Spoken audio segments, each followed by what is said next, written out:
مشاهدينا الكرام في قناة التونسية، مساء الخير، مرحبا بكم في برنامج عندي ما نقول لك. نحب نرحب بالجمهور الحاضر معنا هذا المساء، تحية كبيرة لكم.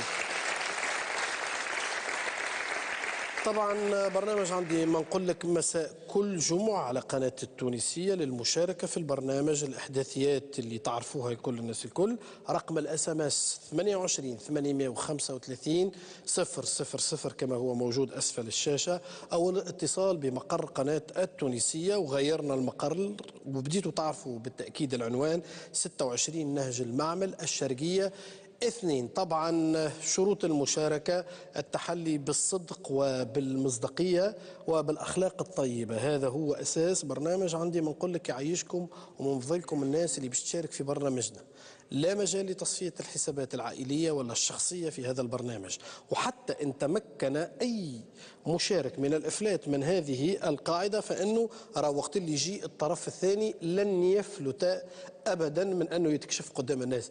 لذا وقت اللي نقول الصدق والمسؤولية وأنه نتحلوا بالمصداقية حتى لا تنكشف معناتها الأخطاء اللي ممكن يرتكبها أي واحد منا في هذا البرنامج. على كل نتمنى أنه الناس الكل تتفهم قاعدة العمل في هذا البرنامج، أنه راهو نسعى إلى الصلح ولا شيء غير الصلح، نسعى إلى البناء ولا شيء غير البناء. كما نتطرق إلى مواضيع تبدو محظورة عند عامة الناس، ولكن بأسلوبنا وبطريقة عملنا وباختبارنا لمدى دائرة التقبل لدى السادة المشاهدين سنواصل في أنه في كل مرة نقدم لكم مواضيع لم تطرح بعد، حتى نتمكن من أنه ننشئ حوار اجتماعي مع بعضنا لهنا في الاستوديو وانتم السادة المشاهدين في دياركم، حتى نتمكن من أنه نحكيه في المشاكل هذه باش ما نقعوش فيها مرة أخرى.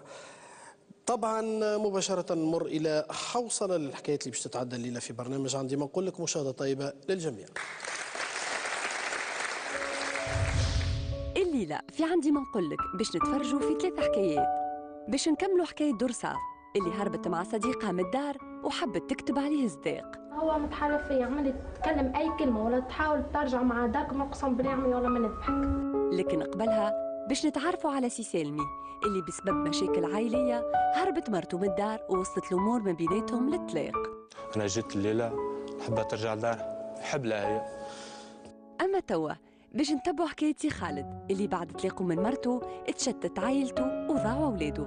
أنا جيت عندي أمل وحيد، وآخر مرحلة ممكن نوصل البرنامج عندي بقول لك أنا طالب وليدتي. أبغض الحلال عند الله الطلاق. يصير في يوم من الأيام أنه المرأة والرجل ما يتفاهموش فيطلقوا، الموضوع عادي ومعقول. لكن وقتاش يولي الطلاق نقمة؟ وقت اللي يكونوا ضحيته أو يدفعوا الفاتورة متاعه غاليا لوليدات الصغار. الليلة في هذا السياق نستقبلوا مع بعضنا سي خالد. سي خالد، أهلا بك، تفضل. مرحبا بك. تفضل خالد. مرحبا بك. الحمد لله. تفضل. مرحبا بك سي خالد في برنامج عندي ما نقول لك. قداش عمرك سيدي؟ 42 سنة. منين جيتنا؟ جيتك من ولاية سلينا. مرحبا بك سيدي. هات نكتشفوا حكايتك أكثر مباشرة في هذا التقرير. طب صغارنا مم عينينا نفرحوا لفرحتهم ونتوجعوا لوجعتهم، لكن في بعض الأحيان تنسينا مشاكل الكبار في مصلحة الصغار. هذا اللي عاشوه صغار سي خالد وطليقته مدام سعدية، وبسبب المشاكل بين الأم والبو الأولاد ضاعوا في حياتهم وقرايتهم وعاشوا فرقة وغربة ونسيان وهما مازالوا في ريعان الشباب. وكي حس سي خالد وجيعة صغاره جا الليلة البرنامج عندي ما نقولك مستدعي طليقته مدام سعدية باش يحسن العلاقة ما بيناتهم ويوفر لصغاره بيئة ملائمة يعيشوا فيها ويلموهم تحت جناحهم. مرحبا بك سي خالد. أيوة، كيفاش تعرفت عليها المدام؟ والله أنا بريود صغيرة، أنا في عام 95 تعرفت عليها، كونه عندي ولد عمي متزوج بأختها، فهمني، والعلاقة تحسنت شوي معناها، وبإلحاح ما عندي من الشايب الله يرحمه بوك معناها حبك مازالت عندهم عقيدة قبل نفرح بيك وأنت مازال صغير وما عرف شنو قبل من عيني، هذه هي الموجود. تعرفت عليها تم البناء في 95 عندي باقتناع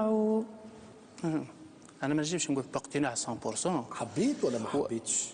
والله بيني وبينك أنا ما عادش حبه في الأصل. لا لا هذاك في المطلق، انت لا، حبيتها المراه هذه في المطلق هذاك تنحكي لك انا من الاول. ثم حاجه معناها جات بطبيعتها وجا دارنا كل الح عليه من الاول وحب صغير وكذا وفي ساعه عرسنا.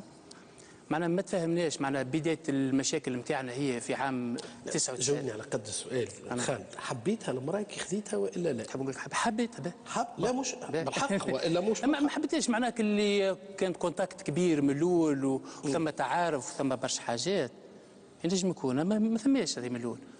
يعني يقول قائل لقيت بنية حلال داركم حابوا يعرسوا لك عرس. هذاك هو. باهي هي تعداوش الى ايامات الاولى باهين؟ والله مشيت البيريود الاولى باهيه. دخلنا في عام 99 98 راح خوها هذا من الجزائر. الله اعلم شنو مشكلته. معناها ولت مشاكل بيناتنا شوي. تخلي له في مخها باسلوب جزائري ودروك هي وكاين لا هو كونه استناني عاد سي خالد دروك انت قلت باسلوب جزائري. راهو اخواننا في الجزائر من اكثر المشاهدين لبرنامج عندي ما نقول لك ساعه هذا منه.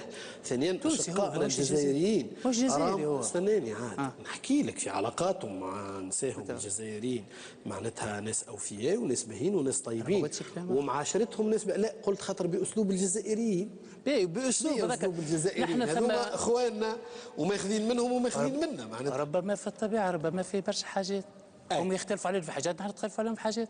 وهو تونسي اون بلوس تونسي اوبليجي تونسي هو عايش. ايش عمل؟ هو جات عنده كما نقولوا نحن عراف مدب كبير حاجه هكا معناها تخلل في مخها. ولت هي تتعامل نفس الاسلوب نتاعو هو بالضبط. اللي هو شنو؟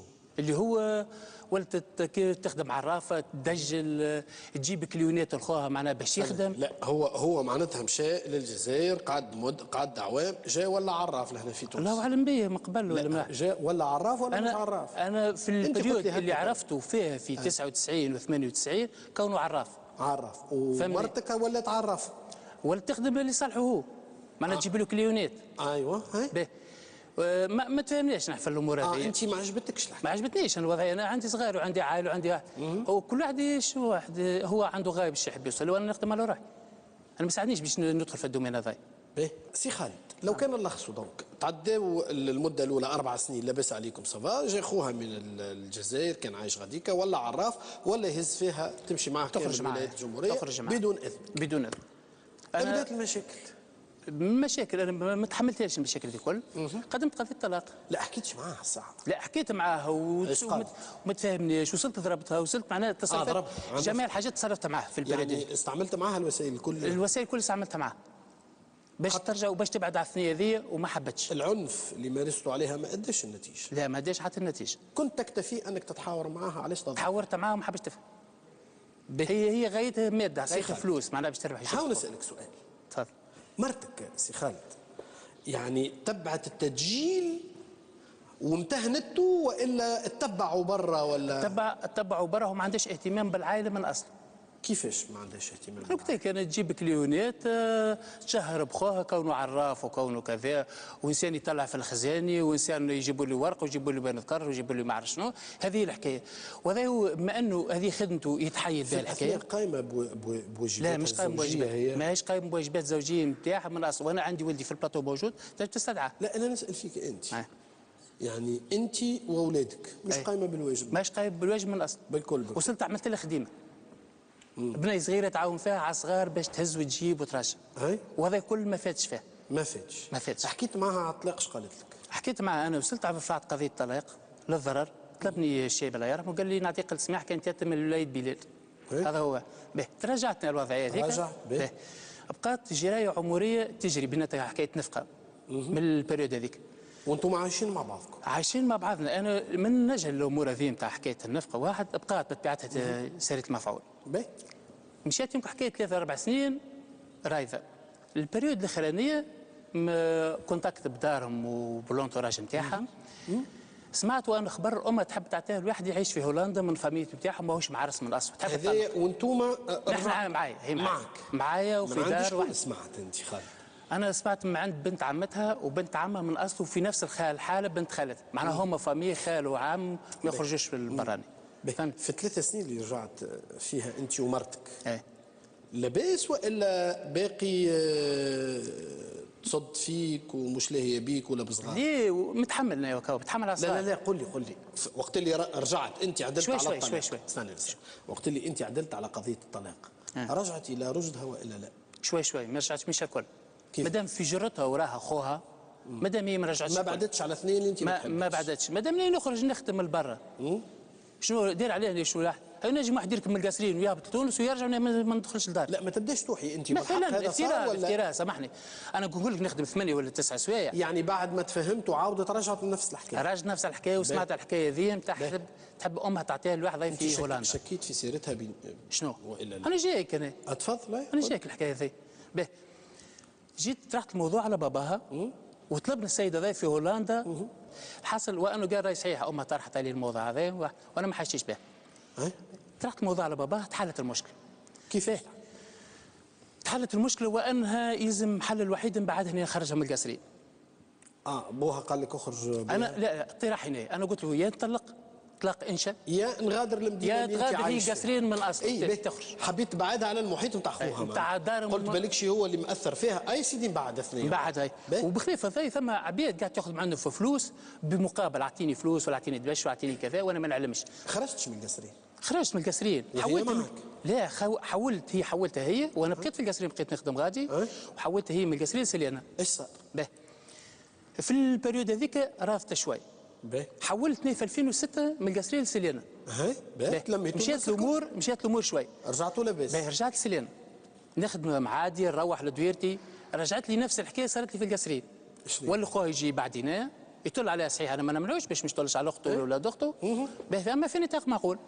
يجوني برشا مواطنين واحد نحل من مرتك فلوس واحد هزت لي ذهب والاخر ما عرف شنو. حكيت معاه نفس الاسلوب رجعنا له تاع حكايه ضرب. رجعت الحكايه هي حكايه ضرب واهانه وكذا واحد. وصلت انا حكيت معاه بالحق نحكي معاك من 9 متاع الليل يمكن نظن تاع ماضي ساعه ما حبش تقتنع. ضربتها بكف وماضي ساعتين رقدتها في السبيطار روحت.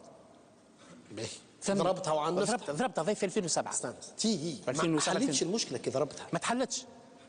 لا فقط حبيت نبين لك انه العنف لا ما تحلتش. ما تحلتش حتى او عندي حل عاد هنا تو نوصل. تعكر الجو بالضبط. جيت نهار منهم نلقى تليفونه مسكر. دخلت للدار نلقى تليفونه نتاعها هي مسكر. حليته نلقى 29 ابيل اون ابسونس. حبيت والله اعلم واحد من الميزان نتاع القصرين من معرفها هي.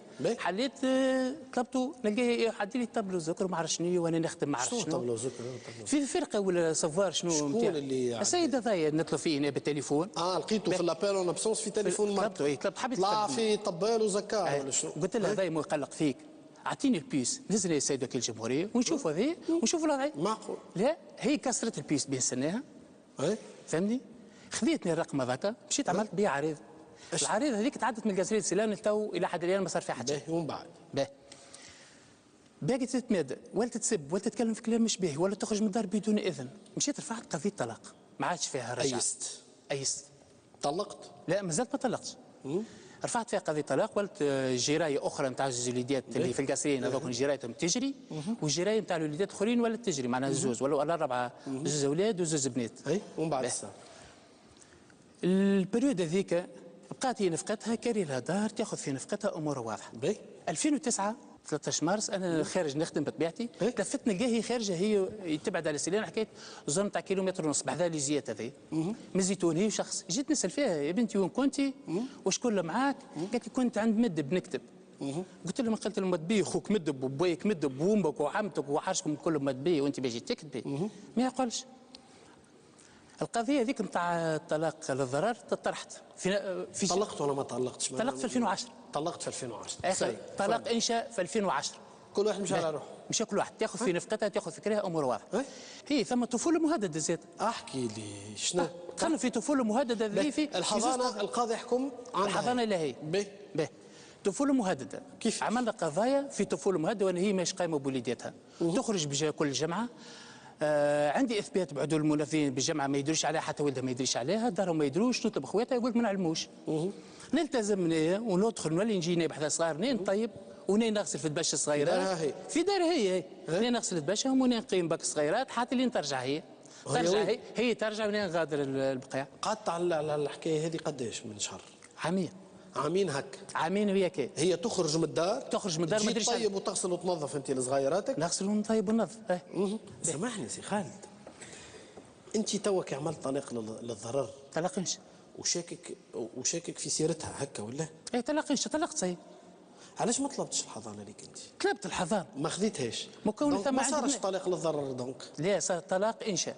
طلقتها باهي. انشاء. هي تقيم في داري في سيلان غادي، عطيها دار، عندي زوج ديار هنا، عطيها دار. مازالهم ناقصين شويه، ما همش كاملين معناها كامل، لا ناقصين شويه كيما كيما هم. ساكنه بحذايا، ما حبش تريد. نهار 27 جا في عندنا قضيه طفوله مهدده. باهي. أنا مشيت الجلسه وهي عندها علاقه مع عصابه ارهابيه اللي تشمل خوها هذا الداخل بدون بجواز السفر بدون انا عصابه ارهابيه. عصابه ارهاب. عصابه ارهابيه فيش؟ في جميعه. لا مش في جميع. استناني عاد يا سي خالد. ما نبداوش نلوحوا في كلامك هيك. جزافا معناتها خليه ارهابيه وعنده علاقه بها. على انت شفتهم انت شنو؟ مخططهم شنو؟ باش نحكي لك انا الوضع علاش بين اثبات في الارهاب. يا خويا نورنا على الخليه الارهابيه، خلي وزاره الداخليه تسمع وتاخذ اجراءاتها. تفضل. انا شنو هي الخليه؟ باهي. يجي خو هذايا شقيقها الكبير ومعاه هذايا واحد اخر ذو سوابق عدليه، نفس الحكايه، هم ذو سوابق عدليه من التحايل، واخر مره شاد حبسه في بنزرت وغيره. فهمتني؟ هذه من مشمولات وزاره الداخليه، وزاره العدل ما تشملنيش. خلينا من المشمولات. يهزوا وليداتي في حاله اختطاف، رغم ان هي عندها الحضانه، اما يطيح الحضانه بالسفر. وقت تخرج من بقعته ويصعب علينا باش نزور اولادي. صار ما تحكيليش على التخمين نتاعك، شنو اللي صار بالضبط؟ والولاد هزوهم ولادي. وين هزوهم؟ هزوهم القصرين. وصل ولدي يبطل من القرايه الكبير. وصل الخليه الارهابيه اللي تحكي عليها. انا الخليه الارهابيه شنو هذه في المجموع عصابه. شنو عصابه؟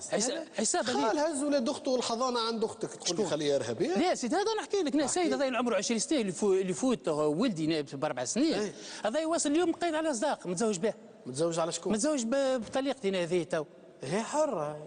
انا ما نفرجش عليها. سي خالد. نعم. مرتك يتعرس وانت مطلقها، مش اللي خذاها معناتها قائد خليه ارهابيه. هذا نقول لك عاد. هو شو الغايب؟ هي عمرها 38 سنه وهو عمره نعرف الارهاب 20. انا ما فهمتش. في حاله اختطاف ولادي، في حاله ضربان ولادي، في اختطاف شنو هو الحضانه؟ اسمعني، الحضانه عند مرتك. الحضانه عند مرتك، وهي حره تبدا حياتها وين؟ مش بالكيفيه ذي. مرتك لها الحق في انها تهز اولادها وين تحب هي. هي لها الحق باش وتتزوج مره اخرى. هي تحب. انت غضبتك يا عرست مره اخرى؟ لا ما غضبتنيش، انا ارتحت. حسيتها غضبتك. ليه؟ انا ارتحت. انا نقص لي برشا حاجات، انا ارتحت نفساني، ارتحت. انا حاجه واحده، انا جاي البرنامج هذا عندي بقول لك طلب وليداتي. استناني طلب انقاذ ولادي. استناني خلينا قبل ما نجيو للطلب نتاعك. عرست هي؟ عرس. والاولاد معاه؟ هي قيت الزاق وعرست هكاك معناها في امورها. انت عرست ولا ما عرستش؟ شنو؟ انا ما جايك لاولادي عاد. استناني عاد. عرس. هي قالوا عايشه. اي عايشه مع رجل. اولادك معاه؟ اولادي اشترى اولادي. كيفاش اشترى؟ زوج اولاد معايا. مع شكون؟ معايا انايا. اي واحد جاء في العيد الصغير وعايد بحذاه، وجات باش تهز هو واخته الصغيره، قال لي انا ما نرجعش معاك. قداش عمره 11 سنه. 11 سنه. قال لي ما نرجعش معاك. الحضانه عندها هي. وصلت كل الجمهوريه. قال انا ما نرجعش معاك للقصرين في حاله واحده، اذا بابا طردني انا نرجع معاك. ايش صار؟ باهي. بقى الوليد هذاك عندك؟ بقى عندي. الوليد الاخر نهار 2 سبتمبر ضربوا، تضرب في الليل وفي حاله اغماء، وتهزوا في تاكسي من الدار، طيشوا في المنطقه نتاع الحرس، ماهيش في منطقه الشرطه. وقالت لهم جاني سكران. باهي. اذا هو في عمره 5 سنين وجاه سكران، طيشوا في الشارع. باهي. وشنو اللي صار اخر؟ الوليد هذاك هزته بحذا المنطقه، ما حبوش يقبلوا لها حتى اي حاجه بحث ولا كذا. طيشاته قريب لدارهم لبيت جدو. وخلت طلبوني اليوم تقول فامي نتاعهم، راه ولدك في حاله اغماء، راه ولدك تعب، راه ولدك كذا. ايش صار؟ هزيته معك طبعا. لا ما جيتوش انا، هي ركبته وبعثت لي اسقاط. لا ما بعث ركبته في الكار وعطيتني اسقاط حضانه عن طريق البلديه اللي هي غير قانونيه. في شكون؟ في طفل ولدي الكبير. وبعثت لي اسقاط حضانه في الطفل الاخر اللي خلاته هي من سبتمبر. ايش قعدوا معاها تو؟ قاعد مع زوج بنات. زوج بنات. فهمني؟ البريود هذه ولدي ماهوش معي، ماهوش يقرا. الى حد الان تو ما حبش يقرا. لا حبت تعطيني نقلته، لا حبت تعمل اسقاط في الحضانه. انا نمشي للمدير معهد يقول له اسقاط حضانه تقبل، يقول لي غير قانونيه. سالت في القضاء قال لك غير قانونيه. انا ناشر تو قضيه في المحكمه في محكمه القصرين في طفوله مهدده مره اخرى، وفي اسقاط حضانه. اللي فهمته انه عندك زوز اولاد معك وزوز بنات معك. وزوز بنات معها. انا خايف على بنتي، وانا تو في حاله اخرى. انا في السيده ضيا ذو سابق عادي ما عنديش معاه فيه ثقه اللي باش بنتي عمرها 3 سنين ونص في صبيه باش تعيش معاه. ايه فما قانون. ثم قانون. القانون انا تعبت من القانون. انا تعبت. نقول لك اخر مره نهار 4 اكتوبر عندي جلسه في محكمه القصرين جايبه عصابه واتهمت ولدها في المحكمه في البلاطو، قالت لهم جابت عليه سكينه خاطفوا من هنا ويضرب فيه. معناتها سي خالد انت جيت هنا انا تحب تفضها بامور وديه خاطر بالقضاء ما نجمش. امور وديه، لا خايف من حاجه اخرى. اي انا خايف من حاجه وانا تتجاوز امور القضاء وتتجاوزني هنا تولي في حكايه عرشيه. اي شنو هي حكايه العروشيه؟ العرشيه انا نهار دخلت في القصرين نهار 4 اكتوبر جابت عصابه معاها ودخلت يطالب وكيل الجمهوريه واتهمت ولدي اللي هو جابت عليه سكين وما ثماش حتى سكينه. ودخلت معها السيد وكيل الجمهوريه وقلت لي ثم اثبات نتاع سكينه في المحكمه. شنو حكايه العروشيه هنا؟ انا نتصور شوف شنو عروشيه؟ اهالي القصرين ناس طيبين وناس باهين ما همش باش يتورطوا في مساله من النوع هذايا. النعرات يظن اذا تضرب اذا مشاكل كبرت شويه نكونوا في اطار ضيق. سامحني اسمعني عاد في اطار عائلي ضيق. اما عروشيه في المساله هذه لا ما فيها حتى شيء. شنو تدخل مش اي زوز يطلقوا مع عروشات معناتها في تونس. سامحني موجوده سي علاء. ماكش فاهمني؟ فاهمك. العروشيه ما تنجم تكون موجودة إلا في مواضيع أكبر من هكا. وإحنا تبارك الله في تونس حتى في بعد الثورة كي صارت بعض المشاكل أو التجاوزات بين زوز عروشات تبارك الله كبارات البلاد يتلمدوا مع بعضهم وينتهي الموضوع. توا في قضية طلاق في قضية طلاق لا ما تكبرش الموضوع أنت في قضية طلاق واسترداد معناتها تحب ترجع بنياتك الزوز ما تدخلش فيها حكاية عروشية. سامحني وصلت تربط لي في القصرين المورايش عرشة مورايش عائلة. هي فسرها لنا في عائله ولا فيش عائله؟ مش تجيب هاك اخترت الشكل الودي. شو ما ردوش على العنف بالعنف. انا ما ردوش على العرش بالعرش. لا انت جايينك لهنا بيدره طيبه انك تحب تحكي معها بالسياسه وقدام الناس الكل سلم وليداتي هي في كيف تراجع وتسترجع وليداتك. باهي شفت دبش ولادي بناتك لاباس معاها ولا؟ ونعرف عليهم ونعرف عليهم. انا عندي بنتي ولا لا ما عنديش حتى فكره. قايم بأولادك انت ولا؟ شنو؟ ببناتك الزوز. فيش قايم به؟ تدفع لهم في نفقتهم ولا؟ عندي ندفع لهم متواصل موجود.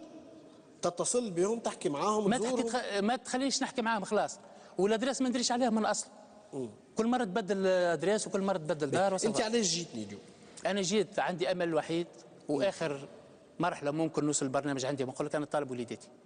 انا عندي زوج وليدات سايب لي وليداتي الاخرين بنياتي يجوا يعيشوا في استردادهم بالقضاء. جيت البرنامج عندي ما نقول لك تحب توالت ساعه ما زلت ما وصلتش الحل. جيت لهنا تحب تحلها بامور وديه. سلم لي وليداتي يعيشوا مع اخواتهم الموجودين. ما يلزمش تحرم البنيات من امهم. شنو؟ انا ما حرمتهمش في كفاله الراجل. انت عودت عرست ولا؟ انا عودت عرست. معرس انت عندك صغيرات اخرين. وهي المراه معرسه وعندها صغيرات اخرين وزوجتك ما عنديش صغار. الله اعلم بها ما عنديش فكره. ما عندكش فكره. الليله دونك علاش جيت؟ انا جيت طالب من طليقتي تسلم لي وليداتي خلي ولدي يقرا تو ترميسته كامله فاتت وهو ماهوش يقرا. ايوه ولم شامل وليداتي يعيشوا معايا ما انه هي في كفاله راجل اخر. فهمني؟ هذا هو المطلوب. على كل انا شوف عندي خوف صغير سي خالد 4 صغار. سامحني ساعات 4 قادر انت على سامحني اذا نعطي فيها في حقوقها من جانفي الى قوت قادر بتواصل وتواصلي موجوده. وهي ولدي ما حجمش شعره ويهزوا له تلفزتهم من قدامه بحالهم السيده ضايع مش معقول زاد. انت مرتك صفات تنجم تقبل 4 صغار. اذا ما قبلتش مرتي واذا هي تسمع فيا وفي المباشر انا ولادي ابجل من مرتي وابجل من الناس الكل. تو باش تردنا لا سامحني تو باش تردنا جره هنا. استنى انت تو كي تحكي هكا كون منك العقل يهديك كي تقول هكايا ما نحبكش على الهواء تقول انا لو كان ما تقبلش مرتي نطلقها ما يجيش الكلام هذا. لا سامحني تو نجيو نحلوا مشكله. ما قالش ما تقبلش. خلينا نتكلم معك. انا سالتك سؤال يا اخي جاوبتني اجابه ما خطرتش على بالي. معناتها احنا جينا نفضوا في مشكله نلقاو واحد في مشكله اخرى لا ما يجيش هكايا. واحده تسمع فيا؟ لا اسمع فيك. انت زوجتك باش تجيب لها 4 صغار تنجم ما تقبلش وتنجم تكون تقبل. احنا ما نسبقوش الاحداث هات خلينا نفضوا المشكله هذه. وما نحبكش تمشي معايا في بعيد، انه اذا كان مرتك وهاي تسمع فيك معناتها توا كان ترفض انها تقبل 4 صغار، انا ولادي ابجل ونطلق قابل ولادي صغار، قابل ولادي على كل الليله ان شاء الله نوفق في انه نجيبوا لك طريقتك وتطلب منها انك تسترد وليدتك الصغار. بديتي انا تبشم تو هو انسان قايم بعرس وقايم بامراه يوفر له جميع حقوقها، ياخذ له امور، ما تخليش تبش ولادي. انت طالبني الليله باش نجيب لك شكون؟ تسلم لي وليداتي وتسلم لي طليقتك مدام سعديه. ان شاء الله الليله نوفق في انه مدام سعديه تكون موجوده في برنامج عندي ما نقول لك. سي خالد جاء البرنامج عندي ما نقول لك، فشل في حياته الزوجيه الاولى، طلق، خذا زوز صغيرات استردهم وقعدوا زوز اخرين، يقول انه مرته ماهيش قايمه بالواجب، طريقته ماهيش قايمه بالواجب معاهم، وجاي الليله البرنامج عندي ما نقول لك يحب يسترد زوز صغيرات، يبدو لي انه فشل بالقانون في انه يستردهم، جاء الليله بشكل ودي في برنامج عندي ما نقول لك، فماش ما يتقابل هو طريقته وياخو ابنته الزوز. اللحظات الحاسمه مع محمد قاسم. مساء الخير. مساء الخير عليك. قاسم شكون بحذاك سيدي فلوس؟ بحذايا مدام سعديه جاتنا من القصرين. مرحبا مدام. بك عايشك. قداش عمرك؟ عمري 36 سنة. معرسة؟ مطلقة ومعاودة عرست مرة أخرى. ربي يهنيك. يعيشك ربي يخليك. شنو تعمل في الدنيا؟ تو مانيش نعمل حتى شيء في الدار. ربي يوفقك وتهم شكون مستدعيك في الخدمة مالك. تفضل معايا. مرحبا بك.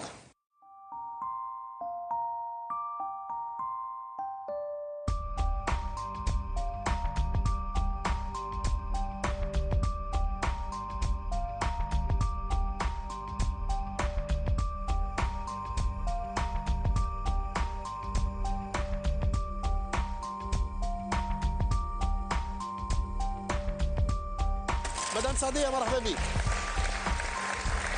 هاي مدام مرحبا. سعدية مرحبا بك. لالا شحوالك لالا مرحبا بك. تفضل. مرحبا تفضل هنيا. سعدية مرحبا بك. سعدية في برنامج عندي. نقول لك عندكش فكرة شكون ينجم يكون استدعاك الليلة ولا استدعتك في برنامج عندي ما نقول لك؟ أنا ما عنديش فكرة. باهي نعاونك شوية باش نقدم لك مجموعة من المؤشرات لعل يقربوا لك باش يقولوا لك شكون الموجود الليلة بحذانا خلف هذا الستار. إلى المؤشر رقم 1 طب. يا مدام سعدية شنو راك مثل يقول اللي أول وفقة عقابه سلام؟ أول وفقة عقابه سلام. ما قرب لكش. نشوفوا المؤشر رقم 2 طب. يا مدام سعدية ناس بكري يقولوا يعملوها الكبار ويحلوا فيها الصغار. يعملوها الكبار ويحلوا فيها الصغار وابتسامة على وجهك ويظهر لي فهمت شكون. فهمت. شوف معايا لالا شكون استدعاك ولا استدعتك الليلة في برنامج عندي ما نقول لك.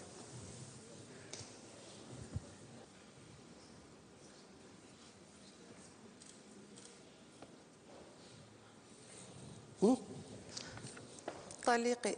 طليقك. زعم علاش الليلة ينجم يكون استدعاك في برنامج عندي ما نقول لك مدام.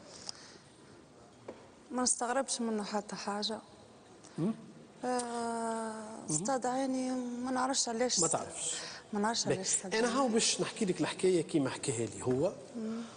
وقول لي أنت شنو هو الصحيح فيها وشنو هو الغلط. الرجل هذا خذاك عام 95 قلت له حبيتها قال لي لا، من بعد قال لي إيه، قال لي دارنا قالوا لي هاي امرأة. علاش تضحك مدام؟ خاطر دارهم ما يعرفونيش انا. حصيلها واش قال لي هو؟ قال لي ما حبيتهاش. ما خذيتها الله غالب دارنا قالوا لي خذها خذيتها خلينا نكمل لك. عديت 4 سنين لاباس الحمد لله يا ربي ما فما حتى مشكله. عندك خوك كان عايش في الجزائر روح يخدم عراف وليت انت تشارك فيه في خدمه العرافه. حسب ما يقول راجلك قال هملت صغارك وهملت دارك وهملت عائلتك ونهار كامل وانت تتنقل مع اخوك في مهنه العرافه، لا عاد تقوم بواجباتك الزوجيه لا تجاهه ولا تجاه اولادك معناتها، وهملت العائله وسيبتها. حب يطلق لين وصلت الامور للطلاق، من بعد رجع له ساعه الاقل قال لي ما نخبيش عليك ضربتها عملت فيها كذا كذا كذا كذا. نقل من قصرين من غاديك باش يبعدك على خوك ولا يبات يصبح في الدار. ورجعت عادت حليمه الى عادتها القديمه. قال لقيت روحي مضطر اني باش نطلقها، وقعدت الحضاره عند مرتي يقول انك ماكش قايمه بهم عايش معاك راجل قال كاتبه صداق بركه مش معرس ولا درا شنو، قلت له انا راه كاتبه صداق يعني تنجم تكون معرسه معناتها ان بعض الظن اثم، لكن يقول انه الاولاد مهملين وماكش لاهيه بيهم والراجل مش عامل معهم المليح ويحب يسترجع زوز صغيرات، وكيما عطيته الزوز الاخرين يا خويا تكمل له الزوز الاخرين. قال بالقانون ما نجمتش، سامعني بالقانون ما نجمتش، جيت قدام الناس في برنامج عندي ما نقول لك فماش ما يهديك ربي تعطيه زوز صغيرات معناتها، وهو قابل ومرته قابله، انت عرست وعاودت حياتك وهو عرس وعاود حياته. قال يا خويا هم بيناتنا صغار لكن ماذا بيا نسترجعهم. هذايا اللي قالوا. شنو هي الصحيح وشنو هي الغلط يا مدام؟ اللي قالوا من الاول الكل ما هوش صحيح يا خالد، وانت تعرف انه ما هوش صحيح بالكل، فهمتني؟ وانا اليوم قدامهم الكل، فهمتني؟ قدام التوانسه الكل نقول لك يا خالد على الاقل مره قول كلمه واعرفها صحيحه وامشي عليها كونها صحيحه. شنو مدام الغلط سمحت؟ الكلام اللي قالوا من المره الاولى الكل غلط، فهمتني؟ انا دارهم ما نعرفهمش، هو خطبني من عند بابا ديجا هو وبابا كتبوا صداق مع بعضهم. لا انت مدام بابوكش دخلوا في صداق؟ هي هو انا ما نعرفوش، انا ما نعرفوش. مدام صححت على صداق مدام ولا والحكايه لا سامحني صححت على صداقك معاه الراجل هذا ولا قبلت مش بالسيف؟ لا مش بالسيف. اي الحكايه تاع الخرافات وتاع شنيا العرافه هذه هو يعرف انها ما فماش منها بالكل، ما جابها من راسه بالكل، فهمتني؟ مدام انت ما علاش طلقتوا مدام؟ احنا ما تفاهمناش ديجا من الجمعه الاولى وهو يعرف روحه. علاش احنا ما تفاهمناش؟ لا قولي انت مدام علاش؟ على خاطر هو يشرب برشا ويضرب برشا وما هوش نتاع مسؤوليه جمله. زعما انا كان جات تاع مسؤوليه يعمل اكثر من 10 اسقاط حضانه، هذا الكل والقضاء ما عندوش عينين، ما يقدرش يشد عليا حاجه كوني انا امراه خايبه. شنيا هذا جمله ما عطاش القضاء. مدام تو بيناتكم 4 صغار يعني بيناتكم 10 وبيناتكم مسؤوليه. 10 تعدت بدموع الدم، 10 تعدت. كان نجيب لك الارشيف نتاعو انا من محكمه سليانه وخليني نغزر له باش خاطر يعرفني انا ما نكذبش. خالد تعرفني ما نكذبش، كي نحكي معاك راجل عيني في عينك. كان نجيب لهم الارشيف نتاعك خالد من سليانه تو يعرفوك خالد انت شنيا بالضبط وهشنيا اللي قاعد تحكي فيه هذا، فهمتني؟ وش بيك تفكرتهم تويك خالد اولادك؟ جاوبني وشكون عطاهم لك؟ بلال وسام عطيتهم لك انا رفقا فيك، فهمتني؟ ويقين انت تحب تهزها يقين دويتها. انا اليوم جيت على خاطر يقين ومانيش مروحه ما نلقى معك حل اليقين اليوم مادام انت جبتني للتلفز، والباقي الكل ما هوش مشكله. تعرفني راجل مشني امراه. باهي نجم نسألك حاجة؟ تفضل. ايش تحب انت بالضبط اليوم قدام الجمهور وقدام الناس الكل وقدام العالم الكل؟ باهي كان تحبي قدام مجتمع كامل انا نوريك خوك اش كاتب واش قايل عليك وعلى سيرتك. مش صحيح. مش سامحني مش صحيح. ما يمشيش في بالكم الزوز. باهي يا سي علاء خلينا نتكلم عاد. ما يمشيش في بالكم الزوز انكم تنجموا تجيو تصفيوا حساباتكم في اللي قالوا واللي ما يقالش. لا سي علاء تفضل خليك هذا. باهي نرجع معك للبنيه. البنيه هي كانت تداوي في سليانه وجات لشار نيكول هنا في تونس. هزيتها انا بشويه هزيتها اي صحيح انت مشكوره هزتها انت هزتها وانت عملت لي اليرام وانت عملت لي تصاور وانت جميع الحاجات عملتها. مره خالد وقت السيد الجمهوريه على جال يقين. باهي هي بنتك انا نمشي معاك انا هزتها انت هزيتي الغير ماك هزيتي بنتك هكا ولا لا؟ هزيت بنتي باشا خالد قداش من مره 10,000 مره وقفوك على النفقه يا خالد. لا ما وقفونيش حد نتحداك نتحدى اي كان سواء في السلطه ولا في الامن ولا في اي بقعه اللي هو وقفني. لا توقفت 10,000 الحاجه الثانيه انا تواصلي بشوي انا تواصلي موجودين من 2008 الى يومنا هذا توصيل باش وقف ما يجيش حد يوقفني وانا اموري واضحه. فلوسي اللي خذيتها باش تداوي بها يقين عطيها لخوك في الحبس وقت متحايله الجماعه ولا منحايله مذهبهم فهمت لي مرقادها وعملت لي محامي. ما كانش نخرج يا علاء ما داش في الكذب نتاعو ما كانش نخرج. موجود وبالاثبات وبالادله بالادله. من فضلك انت كذبه تمشي فوق الارض. الحاجه بالاثبات وراني متحمل مسؤوليتي في اي كلمه نقولها. مش صحيح. انا متحمل مسؤوليتي في اي كلمه نقولها. مش صحيح. فهمتي؟ انا قلت لك انا نعرف ما هوش صحيح، احكي صحيح ما كانش نخرج انا باهي ما كانش نقص عليك الكذب البرة ما تجيبوش لنا في التلفز. فهمتني؟ انا مسعد تو ولدك موجود بلال هنا ونجم يواجهك ونجم يقول لك انت شو سيرتك وشو اللي عامله قدام الناس. لا انا جيت ماشي في بالي البرنامج على جال يقين على انا عييت من حاجه اسمها خالد فوق دار الدنيا باش تجيني لنا عييت منه هذا. ولادي متضررين يا سي علاء بشويه يا ولدي يا خالد. هنا اكون في الحق سي علاء. استنى في الحق. تفضل. تو انا لا ندافع عليها لا ندافع عليك. ما يصيرش. تسمع فيا ولا؟ نسمع فيك سي علاء. ما نسمح لكش باش تهين المراه هذيا قدامي انا وبحضور الناس الكل. وثانيا هذه طليقتك وعلى ذمة راجل ما عندك حتى سلطة. خلينا نتكلم. وهذه طليقتك على ذمة راجل ما عندك عليها حتى سلطة يا سيد. ابدا ما عندك عليها حتى سلطة، لا في لبستها لا في كلامها لا في تصرفها لا في حياتها. هذه مرت راجل يعيش خويا. شو انت اذا كانك مغلل عليها على خاطرك طلقتها ولا على خاطر خذات راجل اخر، هي حره في حياتها خويا. انت حبيت تطلق وهي مطلقه، هي حره. انا حق في ولادي. انا حاشي بولادي. احكي في ولادك يعطيك الصحه. امور ولادي انا ولادك ما تحكيش. لا يعيشك من فضلك يا خالد ما تحكيش. لا رسمت الله ورسوله ما جه هز دبشي نهار 27 جانفي ومتحيل ما زلت ما اعطيتكش كلمه يا خالد. يا خالد انا ما اعطيتكش كلمه باش تتكلم يا خالد. ما زلت نحكي انا في المستوى الراجل. خليني نحكي حتى موضوع اخر ما نسمح به الا على اولادك. تفضل سيدي. ايش تحب تقول لها؟ هاي مرتك قدام طليقتك قدامك. تفضل.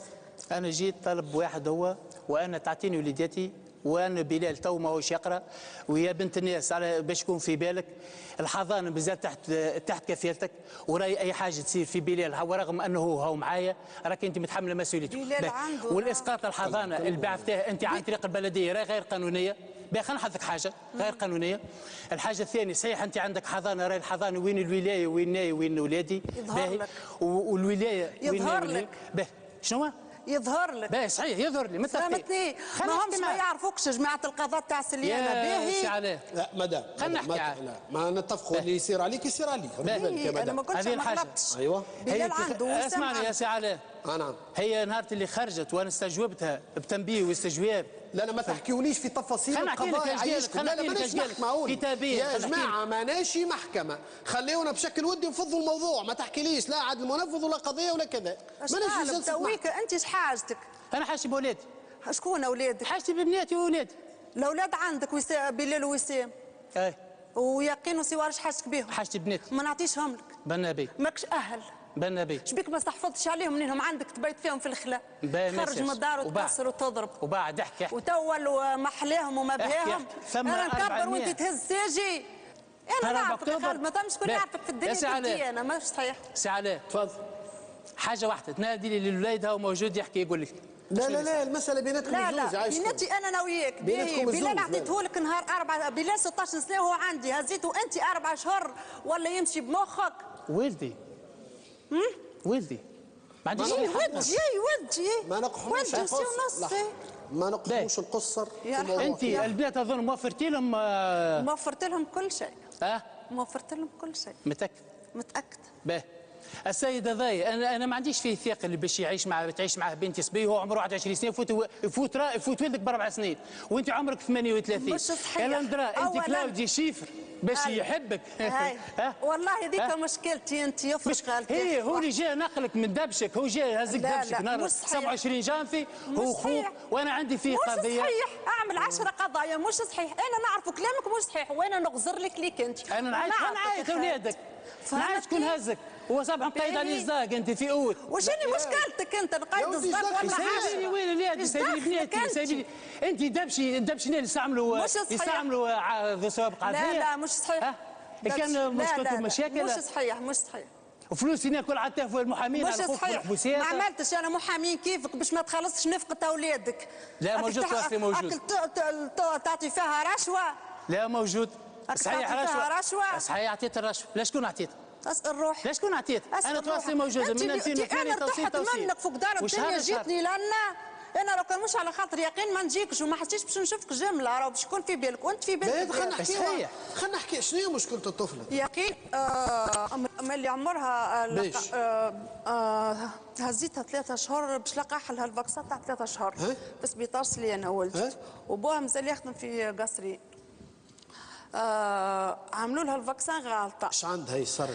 قالوا لنا غالطه في يدها اليسار، ازرقت بكلها، حطوها لي في الامبيلونس في هاي صار لها مدام. ايش عندها؟ يقين تويك عندها، قالوا لي راه عندها من قديم يعني من الخلق ثقب في القلب وغلطه في الفاكسان، وبقينا مكثر يعني مشاكلنا على جال يقين.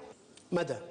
نعم. دونك الطفله تحتاج الى رعايه خاصه، ولا السيد هذا يدفع في نفقته كل شهر ولا؟ ما يدفعهاش كل شهر، يدفعها كان قدام الحاكم. يدفع ولا ما يدفعش؟ فهمتني؟ هاو يدفع يا مدام. يدفعها كان بالحاكم، ما يعطيهش، يبقى بالشهر ينبت لي. مدام في الاخر يدفع. في الاخر يدفع. الطفله قايمه بها وتنجم تداويها يا مدام؟ قايمه بها اما ما نقدرش نداويها. ما تقدرش تداويها. قال لك اعطيني البنايه يا خويا خلينا نداويها. باش يزيد يهلكها هذاك، مش باش يزيد يداويها. شبيه ما داويهاش؟ اش بيك يا خالد ما داويتش يقين منين عطوها اللاتر لفرنسا وانت عندك دفتر العلاج وتقدر تداويها على الكنام وتقدر تهزها على الكنام، وانت قلت لي ما تهزيش يقين تو تمشي لفرنسا تبقي غادي مع اولاد عمومتك. لا تحسبيني باش ننزل لفرنسا. الله يرحمه وينعمه يا راجل. امال علاش تقول عطوها لي نداويها؟ واحد سي علاء انت مشاريع ما هزيتهاش للرونديفوات نتاعو، ديما تكسرها وديما النفقه تعطيها في بعد ما يفوت الرونديفو. لا سمح. وتو جاي تحكي اعطوني يقين نداويها، انت يقين باش تهز تزيد تهلك. اعطيتك فلوس مش صحيح. لا في حوايج اخرى. اعطينا توا يا جماعه يا خالد. يا اخي سلمي لي بنتي سايبينها من المشاكل. توا البنيه توا مستقبل سلمي لي بنتها نداويها ولا خنفوا مشكلتها توا. سلمي لي بنتي. سلمي لي بنتي. خليها. كان ما تنجمش قال لك اعطيني بنتي. سلمي لي بنتي خليش نداويها ولا خدموت يا صاحبي. في ذمة راجل سايبينها. ماكش قادره انت قادره. شنو المطلوب منك تو انت؟ سايبينها باش يضمن لي باش يداويها. باش نلقى تفهمك فيها خدموت. تفهمك فيها خدموت. اسمع شي خدموت. تفكرها تو 7 سنين راه. يا خالد اسكت دقيقه استنى. نعم. باهي انا بديت نفهم في الموضوع. مدام انا يظهر لي البنيه انت حسب اللي فهمته تو ماكش قادره باش تداويها. مانيش قادره باش نداويها. ماذا؟ تو هو خاطر زوز عمليات في عمليه واحده. عادي هو هيك على جاي لهنا. جاي يا سيدي اعطيه البنيه خالي داويها. وشكون يضمن لي كي نعطيها له يداويها؟ هذه بنته تفكرها تو؟ تهاو تفكر عليه من 3 اشهر يتفكرها 7 سنين. حن تو يا خويا حن تو النخوه جت تو. يا الله غالب جات تو النخوه. خلينا نمنعوا الطفله. ايه كيفاه انا باش يضمن لي باش يداويها. يا مدام تو نطبعوا باش تو يتعاهدوا. يعطيني ضمان نعطيه باش نتفقوا. باهي الله يبارك.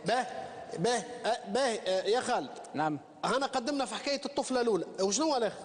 استناني ساعه، وشنو هي الاخر؟ تحب على الطفله الاخرى؟ اي بنات الزوز. بنتي ما تعيش في القصرين. حتى بعد وكذا راه ما تعيش في القصرين. تخرجي من القصرين رجعوا امك الاربعه. تستنى. تخرجي من القصرين رجعوا امك الاربعه. يظهر لك ما هوش على كيفك يا ودي علاش خوتي بشويه يا ودي راهي طريقتك هذه اش تحكي انت؟ يا اخي تحكم فيها وانت عايشه. يحكم يحب يحكم. ما عنديش حق ما عندي حق في ولادي ولا ما عنديش؟ ديما يحب يحكم. عندك حق في ولادك عايش فين ما تعرفوش انت سي علاء. يا خالد انت راجل عايش فين ما تعرفوش. يا خالد اسمعني عندك لحظه زوز لحظه ما تكلموا ولا ما نعطيكم الكلمه. يا خالد عندك حق في اولادك. هذه راهي مرت راجل. يا اخي مازلت تغير عليها ولا شنو حكايتك؟ شكون؟ امور هذه. مانيش دخلك فيها. مانيش ليلى مقلقك انت من بكري وانت يقلقونا اولادي يقلقونا اولادي. ما كنت ماخذ راجل عندك في حياته وانت في حياته يوفر لك بيت نومك ويوفر لك دبشك تسخن باش اولادي. لا تسخن باش اولادي هكاك. لا قدام عليه وقدام مجموعه مجتمع كامل. انا مساعد نهز عاد الاشهاد على حسابي ونهز كهرباء خاصه من الاستوديو من هنا وندخلوا فهمني ونعيطك على اولادك في جميع حقوق. شنو ما فرتيه انت باش يوفروا لك؟ سايبت باش اولادي سايب الاولاد يا اخي. انا ما سايب انت ما كذا متراجل انت. يا ودي كله يقعد لاولادك حتى كان عندك باش يا اخي طمع في اولادك باش يقعدوا في بيت نوم. مش تعطيني دابش شويه عال علينا باش نوفر له بشويه نعطيك باش اولادي هنايا بشويه يا خالد. تو تشد في القشور ومسيب الصحيح. لا تسيب لاولادي اظن اولادي راهم بهم مفايد. يا مدام انا حاسب وليدي. انا ما شديتش حد بالسيف.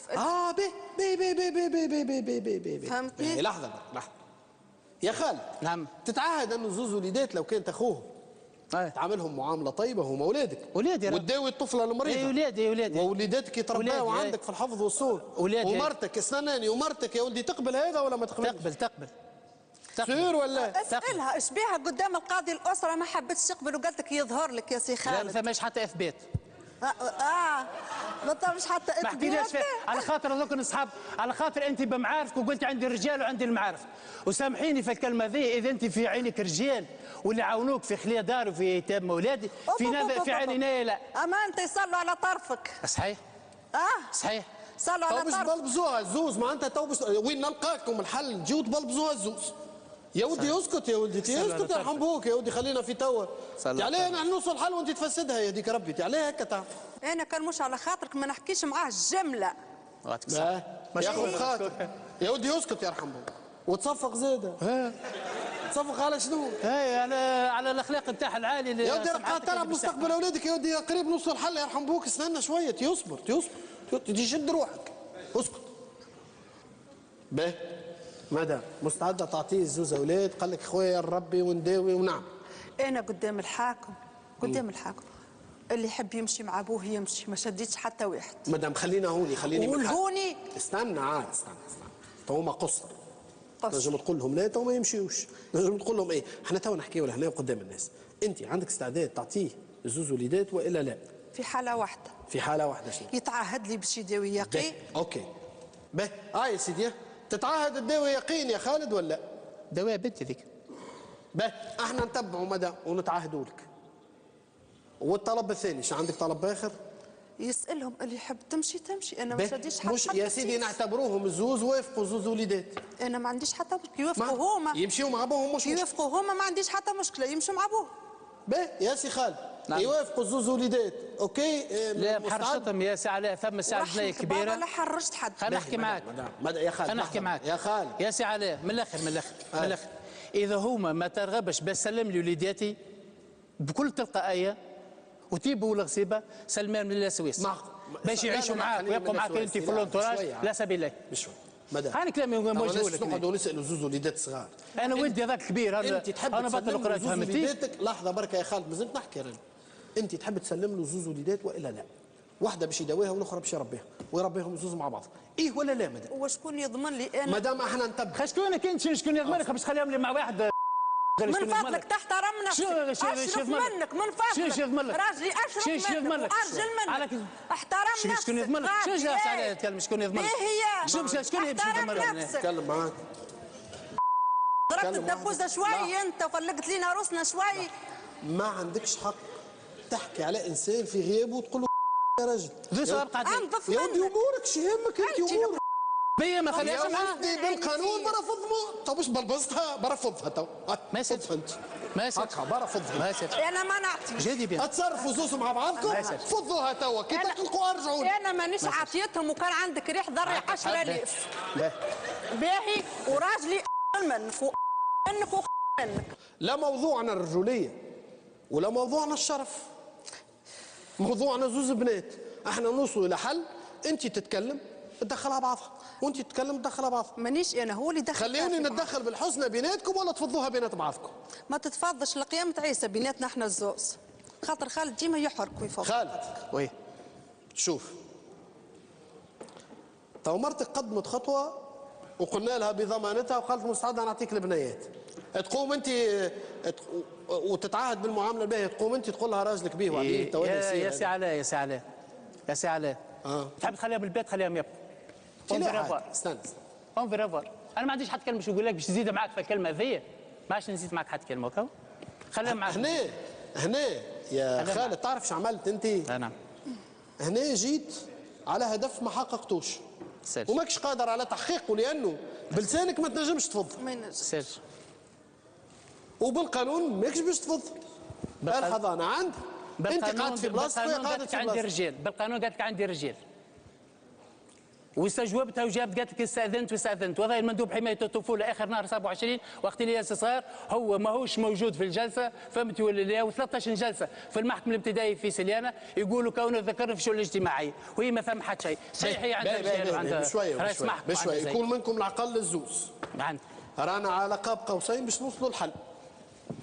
على قاب قوسين باش نوصلوا الحل، تجيو تفركشوا الحكايه الكل. ما يسالش. تخليوني واسطة خير بيناتكم، خليني نفض مشكله الطفله المريضه، انا هذا اللي يهمني. والا لا خليني يا مدام، والا لا. الله يبارك. باهي يا مدام يعطيك الصحه. يا سي خالد تخليني واسطه بيناتكم، خليني نفض مشكله الزوز صغيرات، والا لا. تسلم لي بناتي من غير لا قيد ولا شرط. لا عادي عايش خويا. لا انا بنتي، لا انا ياسر عليك عاد هكا. انا بنتي مساعده العونه. يا سامحني يا سي علاء، تداويها ما كسالتني خلينا نقول لك تداويها وتربيها يا سي علاء. سالتني خلينا نجاوبك. سالتني خلينا نجاوبك. تفضل. انا بنتي موجوده نهز نداويها، وانا عندي حق في ميتير وعندي حق في كنام وعندي في جميع المستويات، فهمت لي؟ ولا باس والحمد لله وربي يرزقنا من عنده، فهمني؟ انا نداوي بنتي ولا قيد ولا شرط ولا تحكي معي في حتى موضوع. لا هي مش شنو ولا قيد ولا شرط.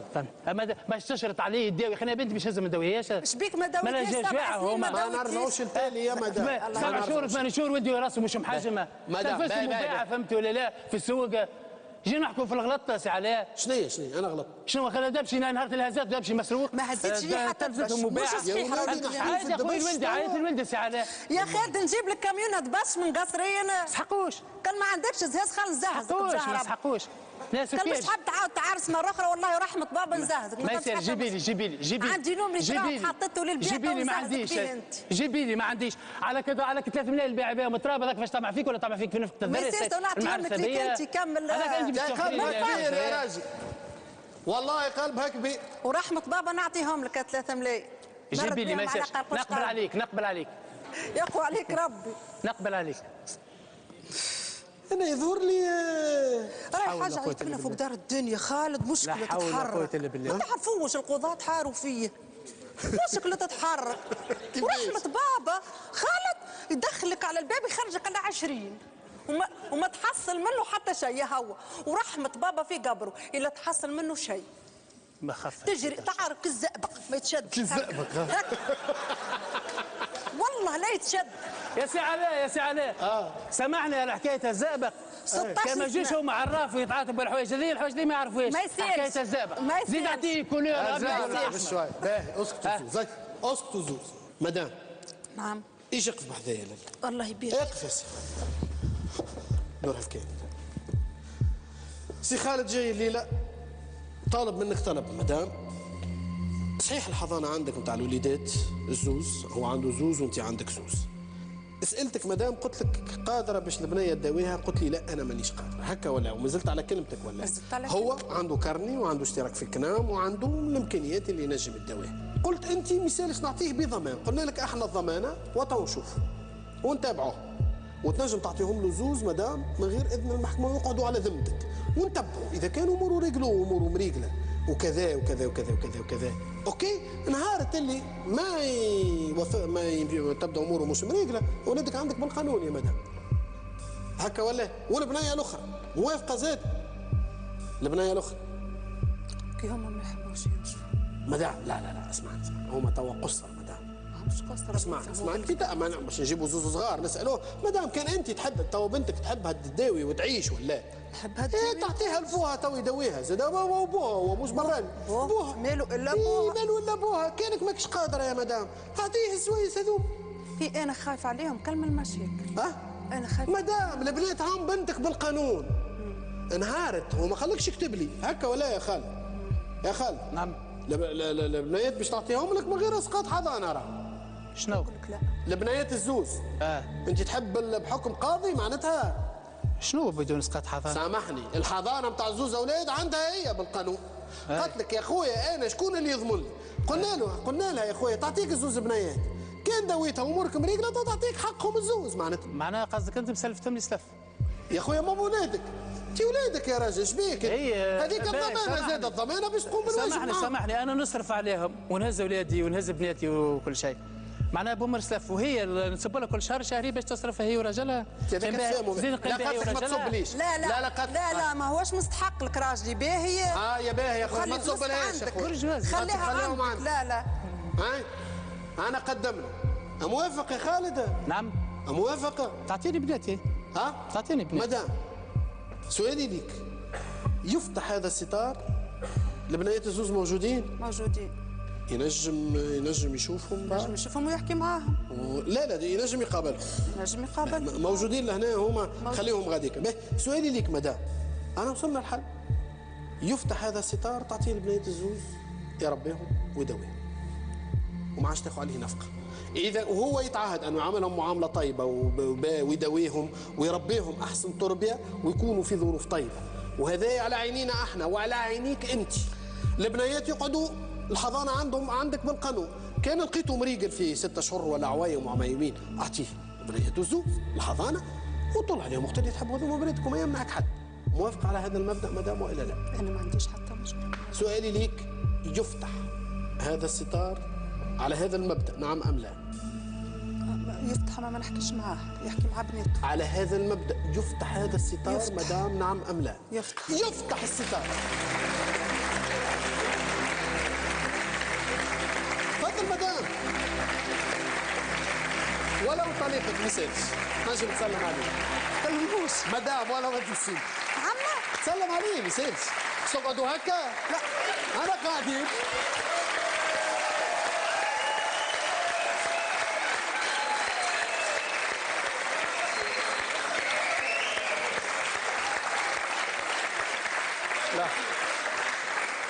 لا هذه أول مرة تصير في البرنامج عندي ما نقول لك. لا فق ارجع. تفتح الستار وزوز يعملوا هكا. لا تحبوا تزيدوا نقعدوا زيدوا نقعدوا.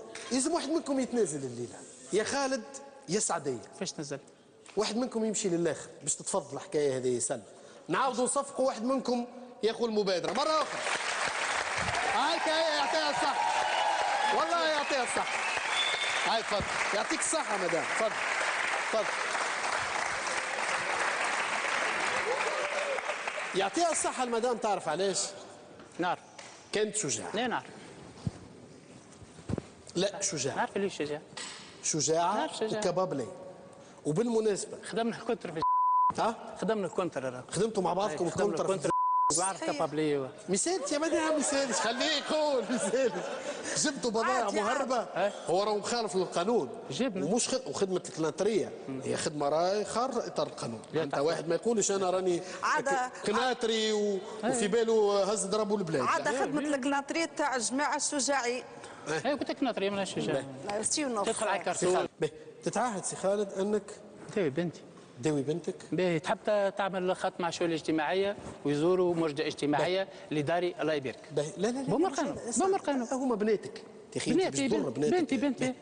انا طالب منك انه زوجتك اللي في الدار تتفهم الموضوع وتعمل معامله به. اسمعني مليح. هي تو باش تعطيك زوز بنيات بشكل ودي. تبعني مليح. تعرف معناتها بشكل ودي ولا؟ هي الحضانه توا عندها.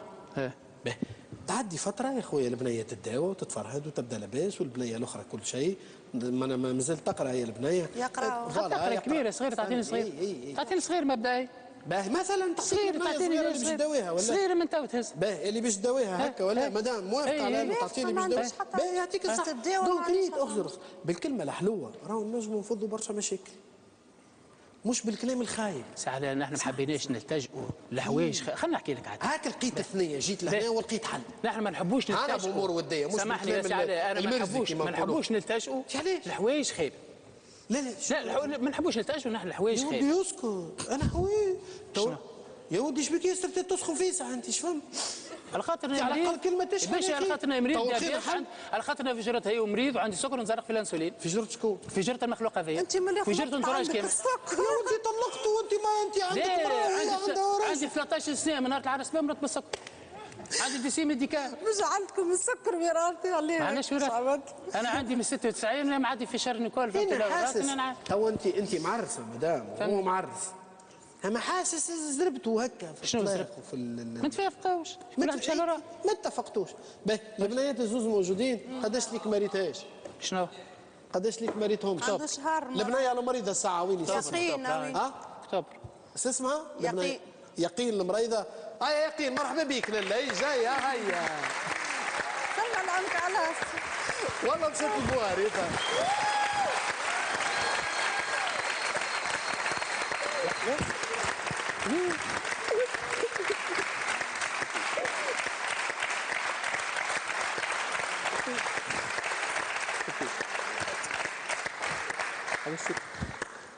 هاي يقين خليها تقعد، خليها عندك مثال. البنايه الاخرى اسمها هاجر. مرحبا بك هاجر. هاي مره أخرى. يلا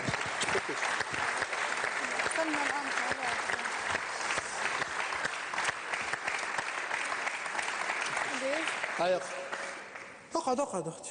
هم متوحشين بوهم البنات. هو ما يقلش ما والظروف والمشاكل. علاش عائله كيما هكا بكلمه ماسطه بكلمه خايبه تتفك. علاش والله انا والله تألمت انكم طلقتوا الزوز، خاطر البنيات كانوا ينجموا يتربوا في عزكم. اوكي هذيك الدنيا، انت مرت راجل مدام وهو عنده مراه، اما الزوز اولاد هذوما فاش اش قالت لك؟ لاباس. قالت له لاباس بابا. انت تحب بابا؟ يقين تحب بابا؟ تحب تمشي بحذاه وتقعد بحذاه؟ تمشي معي انت وسام. يسال انا يا سعلا. انا عجبتني سعديه في حاجه، قالت لي شاور الاولاد. توا فهمت اللي ماهيش مأثر عليهم وما غسلت لهمش مخهم وما دونتهمش على ابوهم. ريت اما بعض الظن اثم يا راجل. والله ظلمتها قبيل كي قلت لي مقريتهم. لا تنجم امك قتلك ابوك خايب وبيه وعليه وما تمشيش بحذاه. جاوبني يا بنت. قالت لي حتى ديما نقول وانت يقين ماما قالت لك ما تمشيش مع بابا؟ لا ما عمرها ما تقول لنا هكا يا راجل توا هكا. لا رافعين حليب واحد. صدقني انا والله اسمع انا نعرف على كلمه. باهي سامحني. عيط له ندير اخرى. دقيقه. لا انا نحبك تطلب السماح من حاجه برك، من طليقتك على حاجه برك. انه ما غسلت لهمش مخهم وما قلت لهمش ما تمشيوش معهم. انا نعرف. ما غزوز قدامي. قالت لك امك ولا خلينا نتكلم. يقين قالت لك ماما بابا ما تمشيلوش واكره كذا؟ يقين نطلبه لك انا ولا لا؟ ديما ما كي نقول لها تطلب نقول لها ماما اطلبيه لي ما يتكلمك. صحيح ولا لا؟ هم يهزوا التليفون. هاك ما تهزش يا عيني. يهزوا التليفون. هيا احصلت فيها المره هذه. الوحيد انا نبعث يا ودي راهو مش عيب. الوحيد كلمني يا حي. تدقيق شنو مشكلة؟ انا ساعات كي نغلط في حق واحد ونقول له سامحني راني غلطت. قداش من مره نغلط في حق واحد ونقول له اخويا سامحني راني غلطت. اخي ما تغلطش انت ما تغلطش. لاني ملكني. مانيش قاطعه صله الرحم. هيا لمدوا الزوز بيناتكم وصليوا على النبي. انا مانيش قاطعه صله الرحم. انا نكلم خوه الكبير نقول له بابا فهمتي نحكي معاه الاولاد يحكوا معاه بابا المولدي. وبالمناسبه هذه نحب نحييه برشا. علاش؟ بابا باهي قف معاك وعاونك هو راه خو الكبير. إيه؟ نقول له انا بابا حييه وهنينا. حي بابا المولدي برشا. باهي يقين انت فرحانه باش تروح مع بابا وتمشي معاه وكل شيء ولا؟ اي فرحانه برشا ولا شوي؟ برشا. وانت تحب تمشي مع ابوك ولا تقعد مع امك؟ مثل لا لك الحريه. نحب نبقى مع ماما. تحب تبقى مع مامك لكن تمشي مع كي تحب تزور ابوك. نمشي نزور ماما نحب. اي حره تقعد مع امك تقعد. مثل هاي قسمة خيال. هاي البنيه صغيره وانت هاو كذا هكا ولا؟ خالد. نعم. باش نتبعوك فريق برنامج عندي ما نقول لك باش تداوي الطفله. نمشيو مع بعضنا للسبيطار ونتبعوا صحتها لانه وضعيتها الصحيه خطيره برشا. ما ناخذوش الامور بالساهل. عندها انفكسيون كبيره لازمها تداوى ويلزمها. انا ريت الملف وريت تابعيني. نحبكم تخرجوا من هنا فرحانين والشمل بيناتكم. مادام انت توا اسمع انت توا مادام تنجم تروح بها الطفله ومن بعد احنا توا نجيوك نهزوها لبوها ونسقوا العمليه قدامنا. سي علاء انا تقرب انت بحذايا البريود الباقي تاع العام. جي تقرب حذايا هي خوها. ما يصيرش.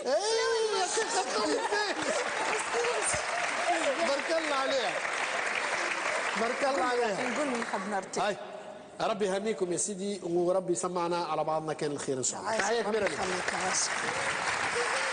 هاي الى اللقاء يقين بسلامة. هاي يعطيك الصحة مدام. يعطيك الصحة.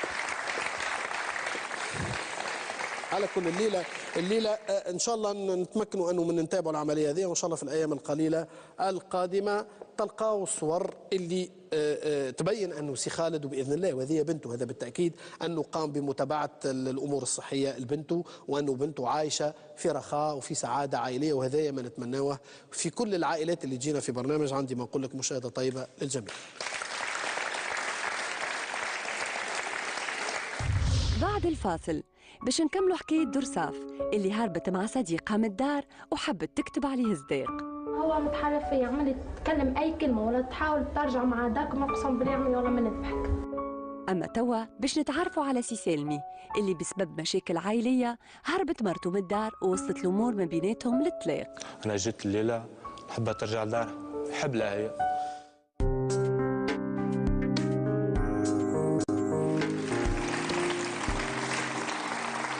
نواصلوا في موضوع العائلة، لأنه العائلة هي المجتمع، هي المجتمع المصغر اللي ننطلقوا منه نحو إشكاليات المجتمع بأسره. الليلة باش نواصلوا في قضايا الأزواج والاختلافات بيناتهم ودور الثقة بيننا وبيناتهم في أنهم يلتجوا إلى برنامج عندي ما نقول لك باش يحلوا مشاكلهم. قد نفشل بصراحة وقد ننجح، لكن المهم أنه هذا هو الدور الرمزي متاعنا في أنه نلقاو حل للناس المختلفين. على كل في هذا السياق نستقبلوا مع بعضنا سي السالمي. هاي سي سالمي، مرحبا بك سي سالمي. مرحبا. مرحبا بك سيدي، تفضل. مرحبا بك سالمي. مرحبا بك سيدي في برنامج عندي ما نقول لك. قداش عمرك سيدي؟ 19 سنه. 19 سنه. منين جيتنا؟ من قرويان. أي سيدي نتعرفوا على حكايتك أكثر مباشرة في هذا التقرير. طب L'âge ne compte pas, c'est l'amour qui compte. هذه حكاية سي سالمي اللي رغم فارق السن بينه وبين مرته حدة في إنه حبها وعرس بها، لكن المشاكل كثرت ما بيناتهم، الشيء اللي خلى حدة تمشي غضبانة لدارهم. والليلة جا سي سالمي لعندي ما نقولك مستدعي مدام حدة زوجته، يحب يقولها اللي هو ما نساهاش ويحب يكمل معاها بقية حياته.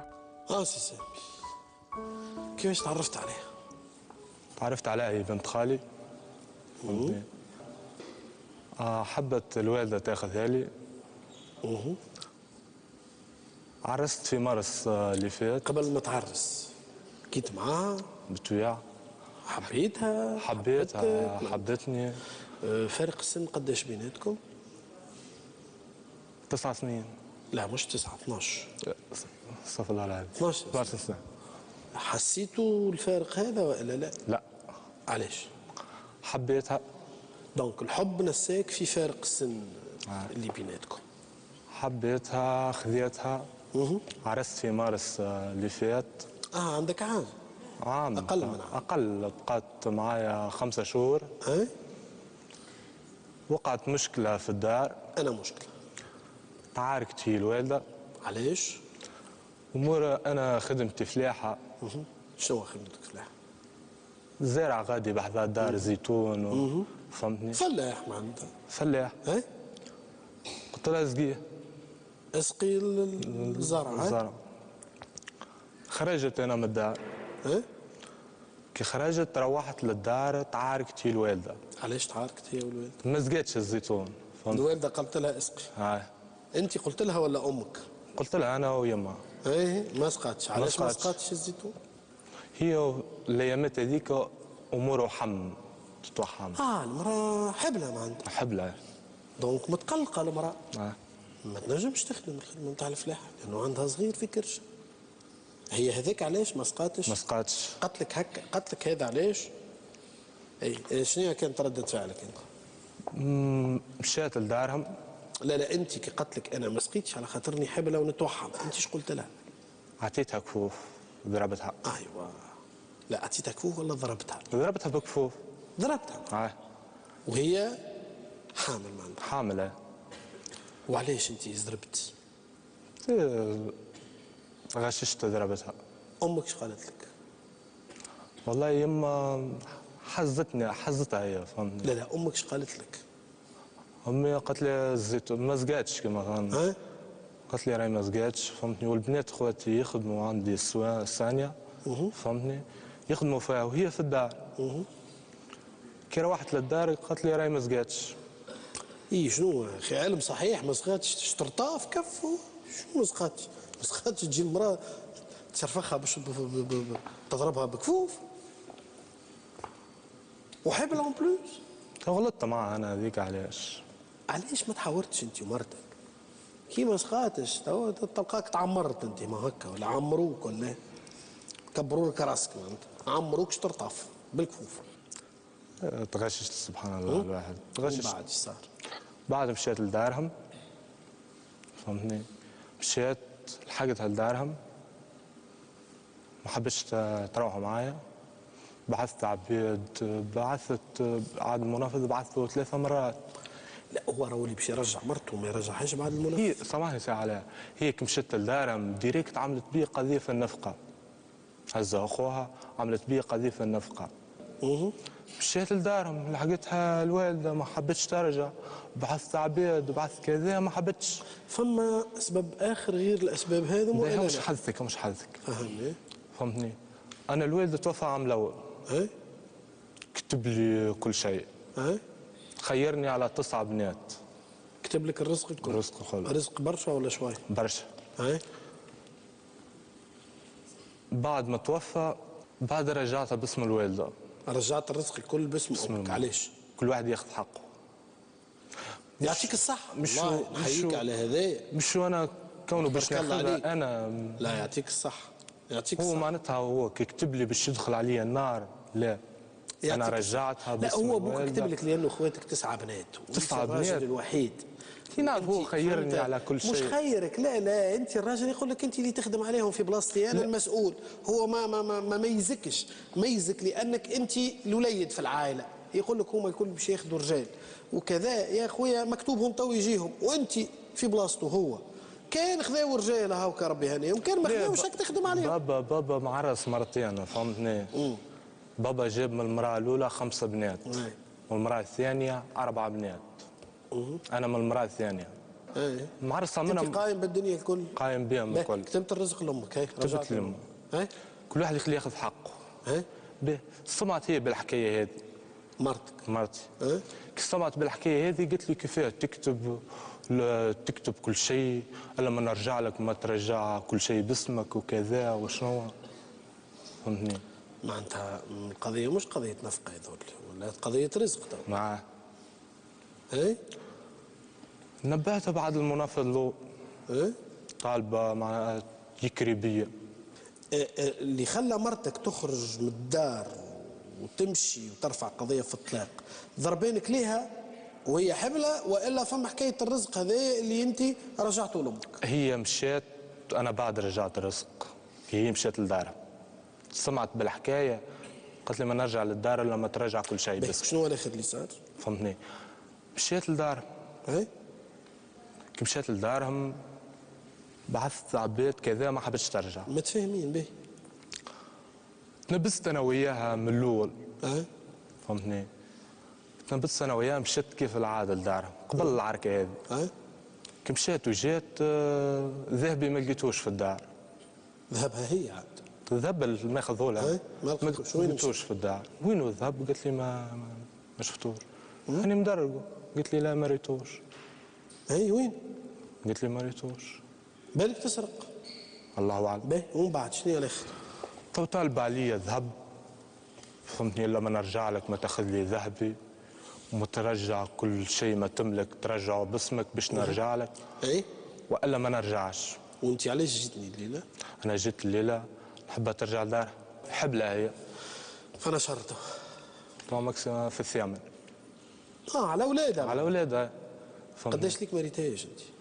والله بريسك 3 شهور ونص 4 شهور. يعني مرتك باش تولد. ومازالت قضيه الطلاق بيناتكم؟ مازالت. الليله علاش جيتني انت؟ الليله نحب نرجعها ساعه. تحب نرجعها. وشروطك شنو هما؟ شروطي ترجع لدارها بدارها قائمه، داري وحدي، امورها مريقله. ما عادش تسكن مع داركم انت؟ لا داري وحدي. وحدك وحدي داري. نعمل لها كوجينه وحدها. طيب وحدها. وحدها. امورها مريقله وحدها. كل شيء وحدها. فهمتني. نخرج من دارنا. نعمل لها كل شيء وحدها. هذوما طلباتها هي زاد. هذا طلباتها هي. لكن هي ساعة لا طالبة عليه ذهب وشنو وكذا. ما انت الحكايه هذه هي والا فما حكايه اخرى؟ لا هذه هي ساعة. على كل ان شاء الله نتمكن الليله انه باش نجيبوا لك زوجتك اللي اسمها حد هكا ولا وما تخرج ان شاء الله من هنيه الا ومرتك معاك وتولد في دارك ان شاء الله. ان شاء الله.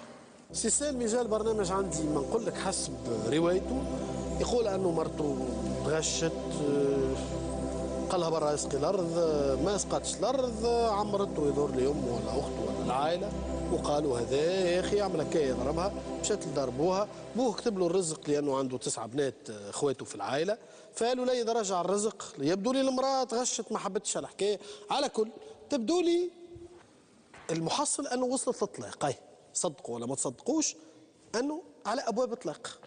هات نشوفوا اللحظات الحاسمه مع محمد قاسم. مرحبا بك محمد قاسم، شكون بحذاك؟ بحذاي مدام حدا. مرحبا بك مدام حدا. منين جيتنا؟ من الصباح. نتشرفوا.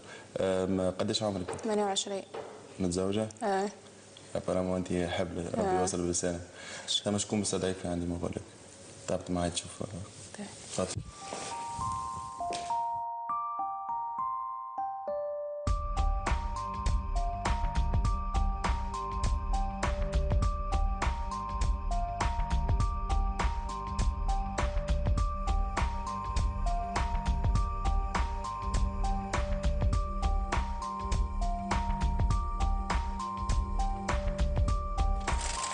مدام حدا مرحبا. السلامة. أهلا بك. مرحبا بك مدام حدا. تفضل مدام مدام حدا. يلا ربي يوصل بسالم فأنا شهر لله. السابع. يا باهي في السابع. مرحبا بك لله. عايش. قداش عمرك؟ 28. 28. يا باهي. عندكش فكرة شكون اللي استدعاك أو استدعاتك الليلة في برنامج عندي ما نقول لك؟ ما عنديش مشكلة حتى مع حد، عندي مشكلة صغيرة مع راجلي. باهي خلينا نقدم لك أنا بعض المؤشرات لعل يقربوا لك. شوف معي المؤشر رقم 1 توب. يا مدام حدا اللي فزدته الايام تصلحوا الايام. اللي فزدته الايام تصلحوا الايام. بالطبيعة. خاطر في الدنيا هذه ساعات فما حاجات الايام تفسدها معناتها الظروف.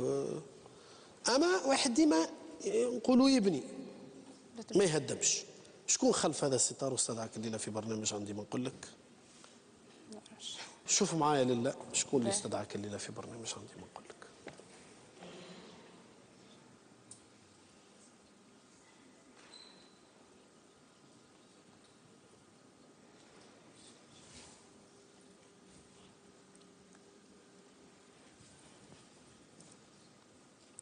راجلي. راجلك وابتسامه معه. شنو نعمل؟ زعما علاش؟ علاش؟ على خاطر يقوم ديما يضرب فيا، وين نتكلم يبدا يضربني. انا ما نحبش مع انسان ما يحترمنيش، يحرشوا فيه اخواته وامه، كل مره يضربني. نجي نقول له ما تضربنيش على خاطر يفك لي تليفوني، يكسر لي تليفوني، يقطع لي التصاور، يهز لي صيغتي، ما خلوش لي حد شيء في الدار. نتكلم هو يقوم يبدا يضربني. هكاك لا طاح دزوه؟ لا طاح، يتحرش فيه اخته الكبيره وامه. وعلاش؟ ما نعرفش. لا اكيد تعرف. اي مشكله معناتها يبدا يضربني وحده. نقول له ما يجيش الضرب. اول مره المراه تضرب، قبل تضربتها ما عادش تضرب. وصيغتي حطيتها مع صيغه اخته في بيت النوم نتاعي، نلقى صيغه اخته صيغتي ما لقيتهاش. طلع عمتي علاش صيغتي انا ما فهمش وصيغه بنتك موجوده؟ قالت لي ما يسالش. انتم ولاد خالات؟ ولد عمتي. ولد عمتك؟ ولاد عمومه؟ ولد عمتي. باهي انا باش نحكي لك الحكايه. قال لي تعرفتوا على بعضكم، خذيتوا عن حب، حبيتوا بعضكم. لا نحبوا بعضنا. عرستوا به، هذا مؤشر به. عرستوا تحبوا بعضكم. قال صارت مناوشه، قلت لها اسقي للزرع ولا شنو، ما سقيتش. في لحظه غضب قال ضربتها. لا لا لا لا. باهي. قال انت مشيت بعدها رفعت قضيه في النفقه وطالبه طلاق. قال زادت تغشت على حاجه اخرى، انه بابا كتب له، بوه كتب له رزق وهو اخواته عنده 9 بنات اخواته، وبوه فضلوا على اخواته هذوما الكل. قال لا اخويا ما ناخذش. لا عنده 4 بنات. قال 9 من المراه الاخرى ومن المراه هذه، ابوه كان ما ياخذ زوج نساء. وقال اللي معناتها انت ما عجبتكش كيفاش رجع الرزق لامه. فشرطت عليه قلت له ما نرجع الا ما ترجع الرزق وما وما وما وما. الرزق ما مش قبل اني هيك جيت غضبانه هو اللي رجعوا لامه. من قبل كان باسمه انا جيت لدارنا بعث لي عبد المنفذ اللي الرزق رجعوا لامه. كتب دياره والكل كتبهم لامه. انت هذا غشك؟ لا مش غش، خاطرني غضبانه قبل ما نخرج من دارنا ما عملهاش العمله هذيا. اي انت ما يخفى في خاطرك من العمله. وقلت له انا نرجع لداري، مستعد نرجع لداري، مش ما نلقى مش خير من داري، ترجع لي صيغتي وترجع لي ارضي وطايه وعندي نعيش. علاه انت عندك ارضك وطايك شنو؟ نتاعو هو بتاعي انا. ما بعضنا كل شيء ما بعضنا ويرجع لي صيغتي. ما عنديش نقول باش نرجع. لكن الورثه مدام صحيح الورثه كتبها له بابا. صحيح بوه كتبها له، لكن هو قال انا خويا زاد ما يرضيش. قبل كانت باسمه كي جتني لدارنا ولت مش باسمه. خلنا نسمعوه مدام ونشوف.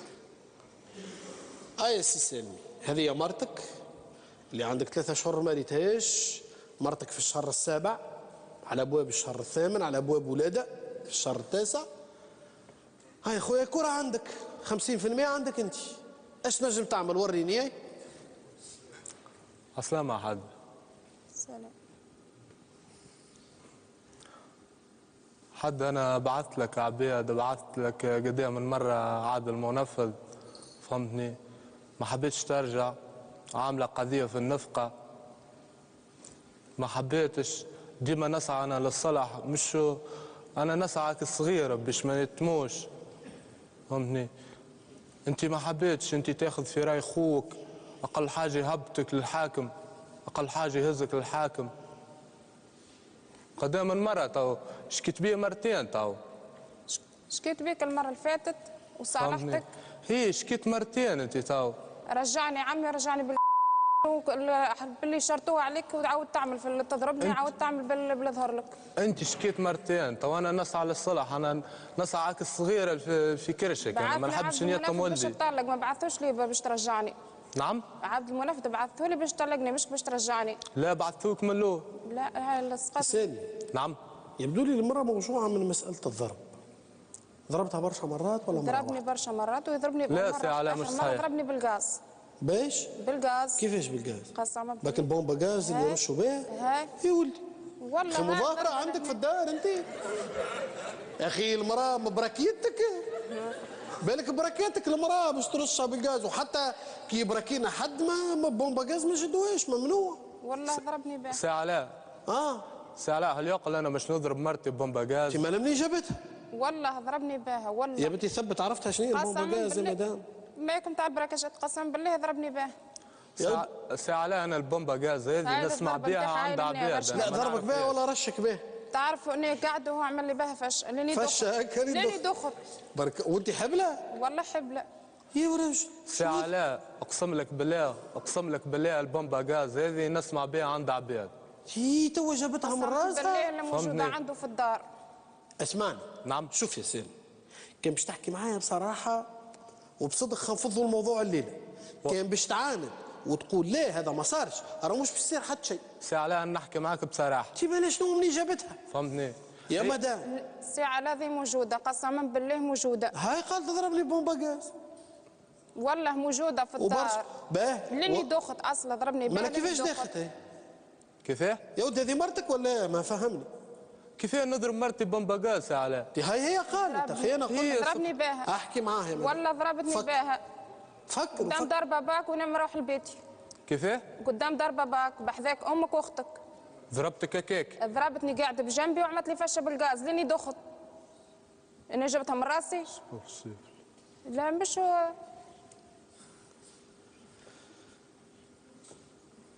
ايش قلت؟ يتكلم عاد. سي علاء شو هي تحكي لك بومبا غاز واحد، ما نعرفهاش انا بومبا غاز. بالحق ما تعرفيش. هي ما نعرفهاش. ورحمة باباك نسمع بها عند العباد انا. باهي يا سي سيدي، ضربتها ولا ما ضربتهاش؟ ما ضربتهاش سي علاء. مش بالبومبا غاز. هي عطيتها ترايح ولا ما عطيتهاش ترايح؟ ضربتها بيدي. نرجعوا للعنف والمصيبه اللي نجم يعملها العنف. سي علاء ضربتها ولا مره ولا برشا مرات؟ ضربتها برشا مرات. 5 مرات وهي حبله ضربتها؟ تضربني نمشي لدارنا. ضربتها هي حبله. علاش ضربتها؟ علاش تضرب فيها ال5 مرات؟ علاش ضربتها؟ اقل قاضيه في الدار مش قاضيتها تضرب. لا مش اقل قاضيه، بلي تقول له اختك. اقل قاضيه ما تعملهاش تضربها. غلطت معاه ساعه علاء، غلطت. بلي تقول لك غلطت معاه برشا مرات. ايوه حكايه البومباجاز غلطه ولا مش غلطه؟ والله العظيم قسما بالله ساعه علاء والله نسمع بها عند العباد. قسما بالله عندك موجوده في الدار وضربتني باها، لا مره قاعده انا وفتحي وعمتي. يا مش هو فما فتحيه وعمتك. امك واختك. ها باش ما يكون في بالك. هيا قر يا سامي، ما تنجم تصلح. ما تنجم تصلح الا ما تعترف باغلاطك. كيفاه ما ضربتهاش؟ ضربتني بلد حسنه توصل لك وانت تجي تضربني. توقف حسنه على الباب تقول لي انا جبتك وانا نرجعك. موجود هذا مش موجود. شنو حكايه التعمير يعمروك تقوم تضربها؟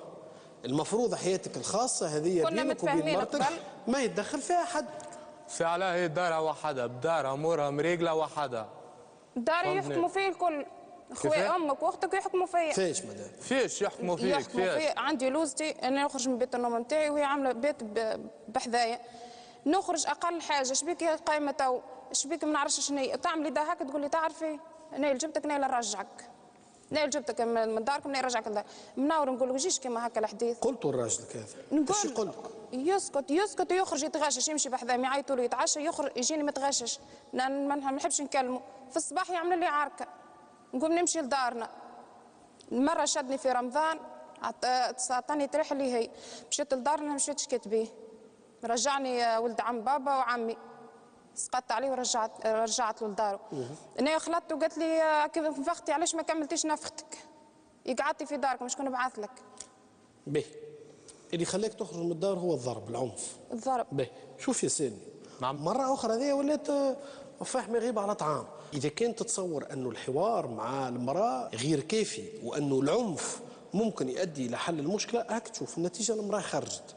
يعني لما عنفتها تسمع فيها ما رجعتلكش. يعني كان من الأولى أنك تتحاور معها، مش لأنها امرأة يلزم نعطيوها طريحة ونضربوها لأنها امرأة. حتى ولو غلطت شو نشدوا ونضربوها؟ ما نضربوهاش. يا نتحاوروا معها ونحكيوا معها ونشوفوا النتيجة شنو. والعنف وصلك اليوم إلى قضية طلاق. المرأة كي تضرب راهي ما ترجعش كيما قبل.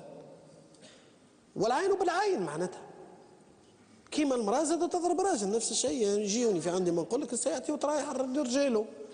مش معقول. ولا الراجل كيف يعطي طريحة لمرته. هذه إهانة للزوز، هذا موقف مهين للزوز. يا ودي ودك في كرشة. مش تجي تدقها بطريحة. معناتها هذه المسؤولية أنك تستحفظ على مرتك تدقها بطريحة وهي حبلة. إذا اتكلم عادي يا سامي. غلطت معاه ساعة لا أنا غلطت معاه. مشي مرة أنا جاي الليلة مش نصلح معاه. ديما تغلط.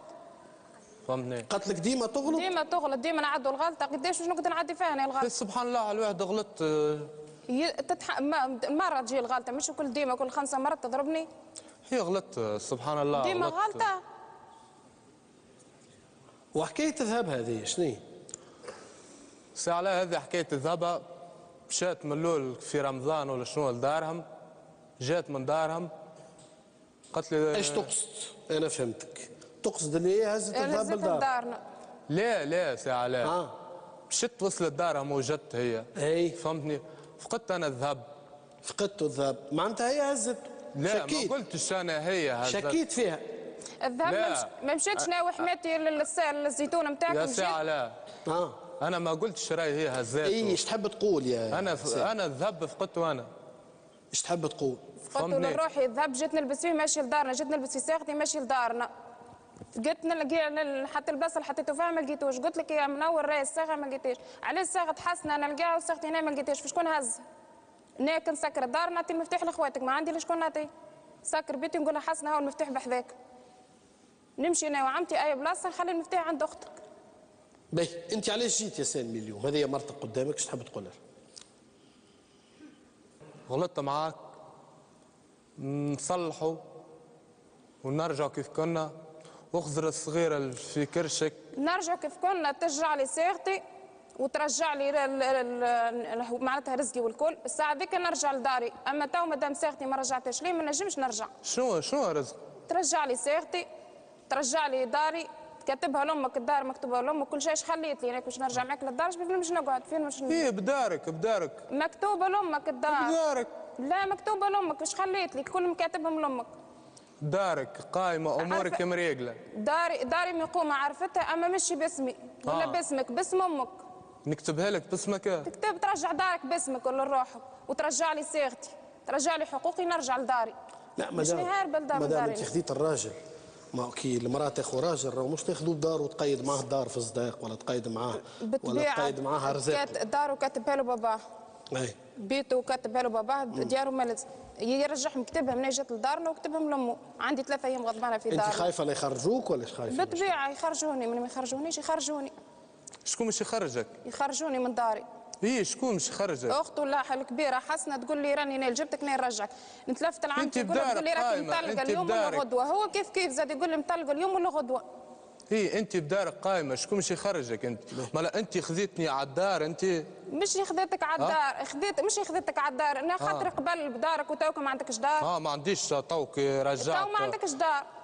ما ترجعش. ما عندكش دار. باللي يقولوا لك اخواتك تاخذ رايهم. ايه سامحني حتى كي يطيبوا سامحني يطيبوا الماكله نورمالمون يعيطوا على كانتهم يجي يتعشي معنا ولا يجي يفطري، ينادوا لخوهم يفطروا وانا كان يحسبوني سكروا كوجينتهم يبقوا قاعدين في بالهم حتى بشيء. نعيط نكلم دارنا بالتليفون ونقول لهم جيبوا لي فطوري ولا جيبوا لي عشاء ولا شقه مفطري في رمضان كامل. اي طيب فطورك انت مدام، علاش ما طيبش؟ ما عنديش كوجينه، حتى دابوزي يسكروا الكوجينه، هما كوجينتهم مسكره. نكلم دارنا يجيبوا. يا سلمي هذا صحيح. شنو اخي انت ما عندكش كوجينتك وما عندكش دار مستقله لا ما عندوش كوجينه. يا سي علاء انا بداري اما الكوجينه راهي طيب مع دارنا مش يا ودي مش طيب. هي تحب تطيب عشاء وحدها الرجل. كوجينتي وحدي نحب نطيب. تحب تطيب وحدها حره، هذا من حقها. يا اخوي انا اعمل لها كوجينه وحدها. وقتاش مش تعملها الكوجينه؟ ايه نعمل لك كوجينه واحده. وقتاش مش تعملها؟ ما قلتي انت ما نتفهمش.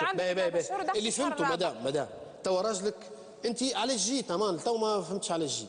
ساعه نحب نصلح كل شيء. تحب ترجع مرتك ونرجع مرتي. باهي انت مدام نعم تحب ترجع لراجلك ولا؟ راجلي يرجع لي حقوقي بشروط. اي ويرجع لي.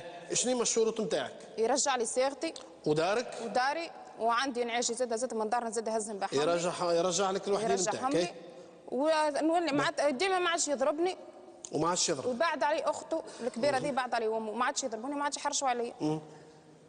انا يضرني ما طلبتش منك حاجه كبيره. بون حكايه الرزق فيها نقاش، اما هذوما الكل قلت لك ما نرجع كان بشروط. انت موافق على هذوما ولا لا؟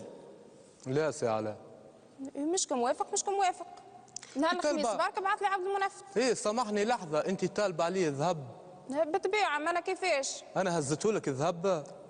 إيه الدار في المفتاح عند اخواتك شكون باش يهز لي ما يجيش. ايه توا انا المفتاح عطيه لك انت مش عطيه لاخواتك. لكن جي خارجه ما نعطيهم المفتاح. هي انت تحمل مسؤوليتك. انا لكن جي خارجه نعطيهم المفتاح. نسلموا ليدك انت فهمتني؟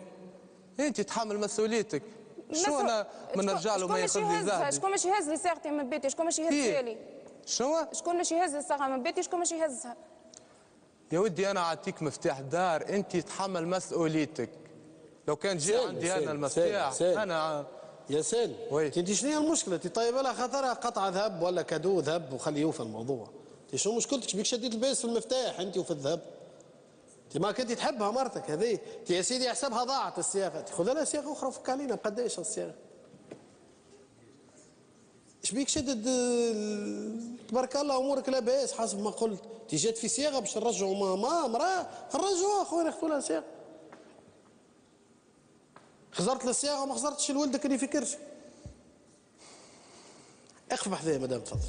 اجي اقف بحذايا. اقف يا سيد. اجي هوني مدام هوني. سيس روحك دور هكايا. مدام حتى. نعم. راجلك يحب يرجعك. الراجل يحب يرجعني شروطك. اي. سي سالم. نعم. المراه هذه قالت لك ما نرجع للدار الا ما توفر لي شروط هذوما اللي قلناهم. سؤالي ليك يا سالم، قابل شروط مرتك باش ترجع لك والا لا؟ ولو السؤال لا يوجه لك انت يوجه لها هي ماني راجع لها، لانه تقلبت شويه الحكايه الليله. ساعة شوي وقت ناخذ لها ذهبها. لا انا ما نرجع لداري الا ما يكونوا هذوما موجودين. فهمتني؟ بشوي انا نوفر لها كل شيء. لا قديش من مره توعد قديش من مره توعد العباد وما ترجعش لي حتى شيء. سهلها يا حتى شوي. عرفتها تسهيل مش ما تسهلش. قديش من مره يوعد العباد وما يرجعش. تحب على ذهبك. نحب على ذهبك. ذهبك قال لك استناني شوي. لا ما يرجعش لي يوعد كيما هكا ما يجيب ليش. الشرط الثاني. الشرط الثاني يرجع لي هذا ونرجع لداري. مش نلقى يرجع لي صيغتي. باهي صيغتك متفقين. ويرجع لي دياري. قالت لك رجع لي دياري يا ويرجع لي الحاجه اللي كتبها لامك. بس على بدارك. اللي كتبته لامك كله ترجع. كله يرجع كيما قبل. نعم. ترجع كيما قبل ما تتغشش قبل ما تخرج من الدار. ترجع الرزق الكل اللي كتبه لك بوك واللي كتبته باسم امك. هذه طلباتها هي راه باش تحل عليك الستار وتاخذ لها صياغتها وترجعها لدارها مستقل. ما كانش موافق على هذوما يا سالمي ولا لا؟ لا سي علاء. باهي مدام حد سؤالي ليك يفتح هذا الستار؟ لا.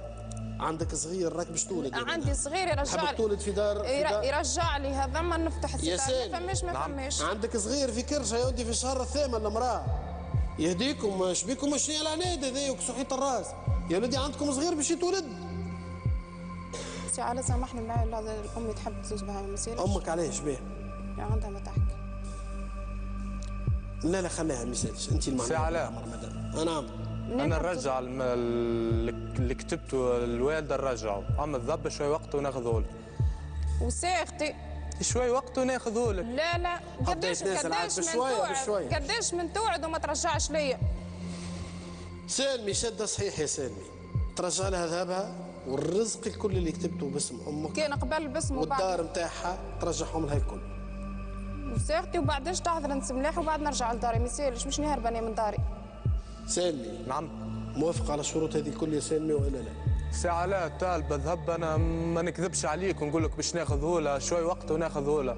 إيه اعطيه شويه وقت انت يا حد. رجعت قبل اسقط عليه ورجعت قبل تو الرزق اللي هو اكثر من الذهب قال لك نتنازل يا سالمي. نعم. تو الرزق اللي اكثر من الذهب قلت نرجعه. جيت في الصياغه شاده سي علاء هي شاده في الصياغه ولا شنو؟ هي مالها كيفاش؟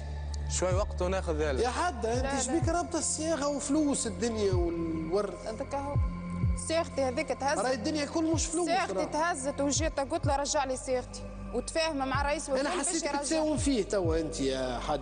يا اخي انت سامحني تحب راسك ولا صيغته؟ انا حاجتي بيك حاسك اللي حسيته انك حاجتك بالصياغه راجلي وحاجتك بالورث. راجلي مش راجلي. كيما كان طاحت بيا الدنيا ما لا عنده ولا صياغه لا ورث. لبس عليه استحمد ربي. هكا مش خليني ندور عليك يا حد. لبس عليه استحمد ربي. الجمعه اللي فاتت بركه باع ب 10 ملايين استحمد ربي. ياك تحسب له انت ياك ولي تحسب له. لا بوطاه لبس عليه يرجع لي صيغتي.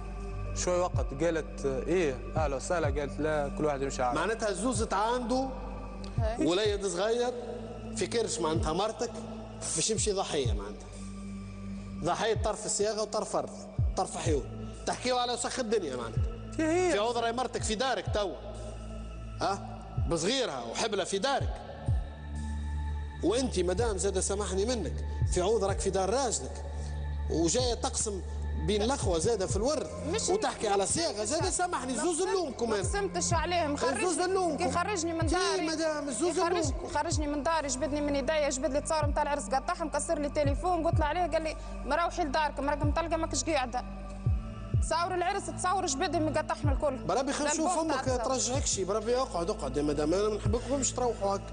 وين امها موجوده؟ عاد خلي الحاجه ما يسالش. مرحبا به مرحبا يا حاجه يكون منك العقل انت على الاقل. تحيه كبيره ليه. محلاها اللبسه يا حاجه تبارك الله. مرحبا بيك. ايش اقعد على السلامه. محلاها الماليه ومحلاها اللبسه كلها والله تبارك الله المراه. اقعد يا حاج اقعد. يا حاج. نعم. تو كنت تسمع فيهم انا والله يهبلوني الزوز هذوم. تو الزوز هذوم المراه حبله في شهرها الثامن ولينا نحكيو على صياغه وعلى ورث وعلى كذا. المفروض المراه تولد في دار رجلها. علاش ترسي الاطلاق وقضايا نفقه؟ عاتيتها. اي نحب نهني عليها ونحب نشخشبها. اي انا الليله نحبك تهني عليها. نهني على بنتي. اي وتشد دارها. اي تبني عش. اي اليوم وقت اللي عارس بها يخليها عندها 6 شهور. اي ويخرجها نهار المره الاولى صدقني ردتها الروح. قلت لها ضي ولد عمتك والحال رمضان. ردتها الروحي وبعد ما نردها وقت حلال الفطر نعبي القفه وندب. عيط عليها في الخليل مدها لها. باهي توي حاجه يكون منك العقل. اسمع ساعه على اليوم زيدي صحتها زيدي يجي خوها من القروين زيدي يركبها في كرهبته ويهزها.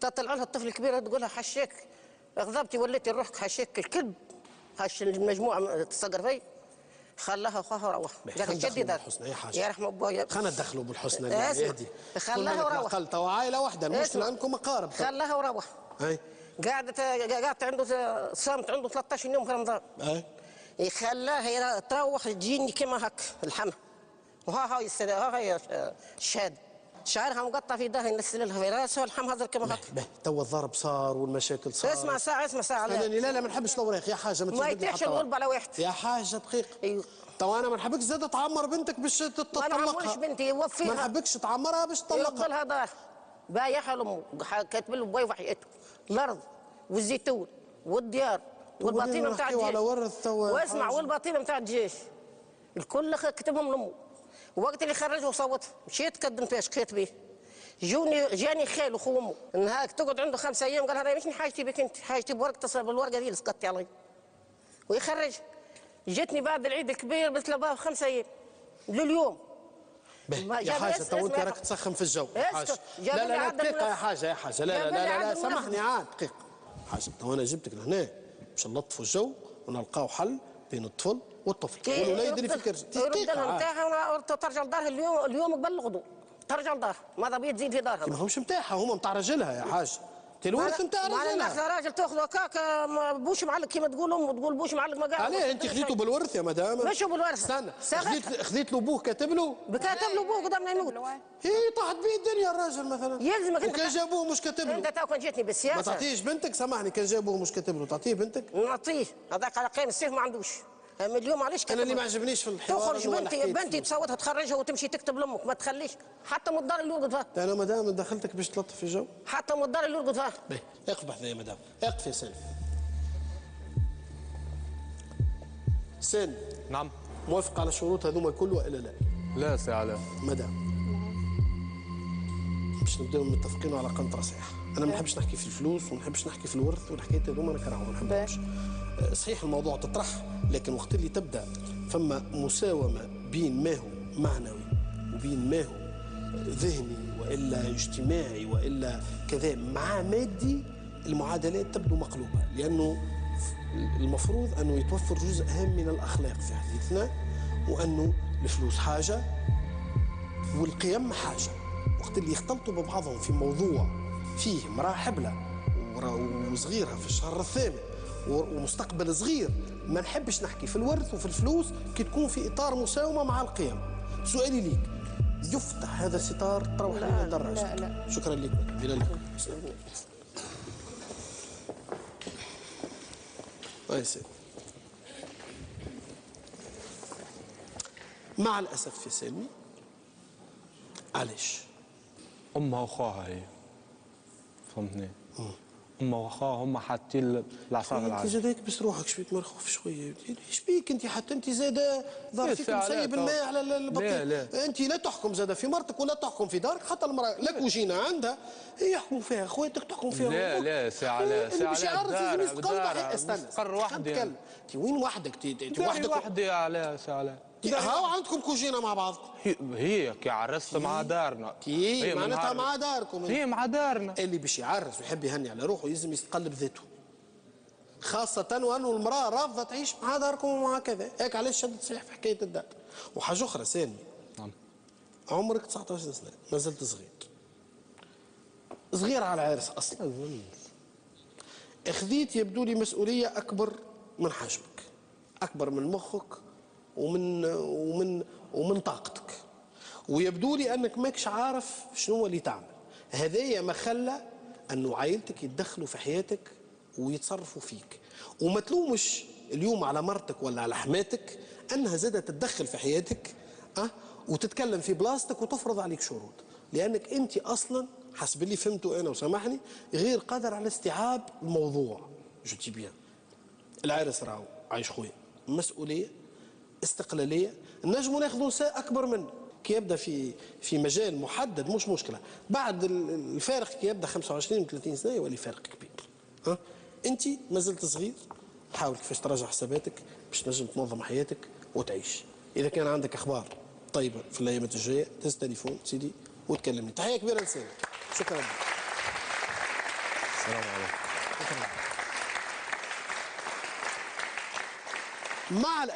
مع الأسف الحكاية بين سالمي وحدة زوجته تبدو حكاية معقدة. اللي ما عجبنيش في الحوار بيناتهم هو التداخل بين ما هو مادي وبين ما هو أخلاقي وبين ما هو معناتها كي نقول أخلاقي، لأنه وقت اللي تدخل الفلوس تفسد الأخلاق.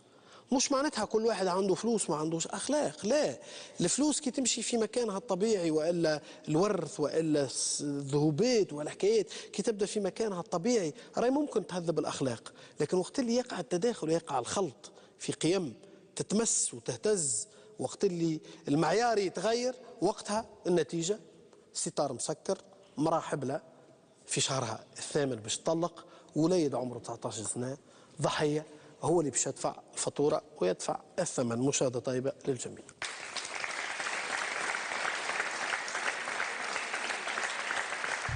بعد الفاصل باش نكملوا حكاية درساف اللي هربت مع صديقها من الدار وحبت تكتب عليه صديق. هو متحرف فيا، عمال يتكلم اي كلمه ولا تحاول ترجع مع داك، نقسم بالله عمي ولا ما نضحك.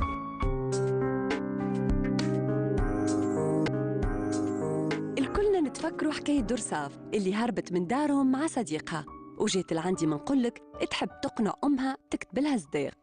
أمي تكلمناها في التليفون، قلت لها يا أنا تو كيما اليوم ما هربت من غدوة، قلت لها يا خلينا اكتب لي الصداقة نتاعو ونرجع معاك للدار ما يسمع حتى حد.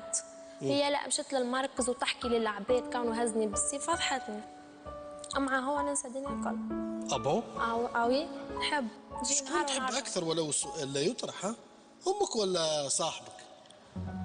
وجدي في بقعة وأمي في بقعة، أما نحب وجدي أكثر. شكون تحب أكثر، وجدي ولا وجدي أكثر. حضرت معانا خالتي هذبة أم درساف واللي رفضت طلب بنتها وما قبلتش تكتب لها صديق. مش صحح لي في الصداقه نتاعي وكا ما حاشيش بيه. مستحيل النهار هذاك تفرحي بيه، تتذكريه النهار يا درساف وتندمي عليه النهار يا درساف لاني مشيتي وعملتي هكاك. نحب نعرف حاجه برك على عملتي هكاك. انا نحب تكتب لي صداقي ما يهمهاش فيا، نموت نحيا يقتلني يذبحني اذيه انا حياتي. مستحيل النهار هذاك ما نفرحكش بيه. مدام سؤالي ليك يفتح هذا ستار نعمة. شكرا لك مدام نحسن. فريق البرنامج حب يعرف آخر التطورات في الحكاية وتحولنا لمدينة نابل ولقينا مفاجأة تستنى فينا.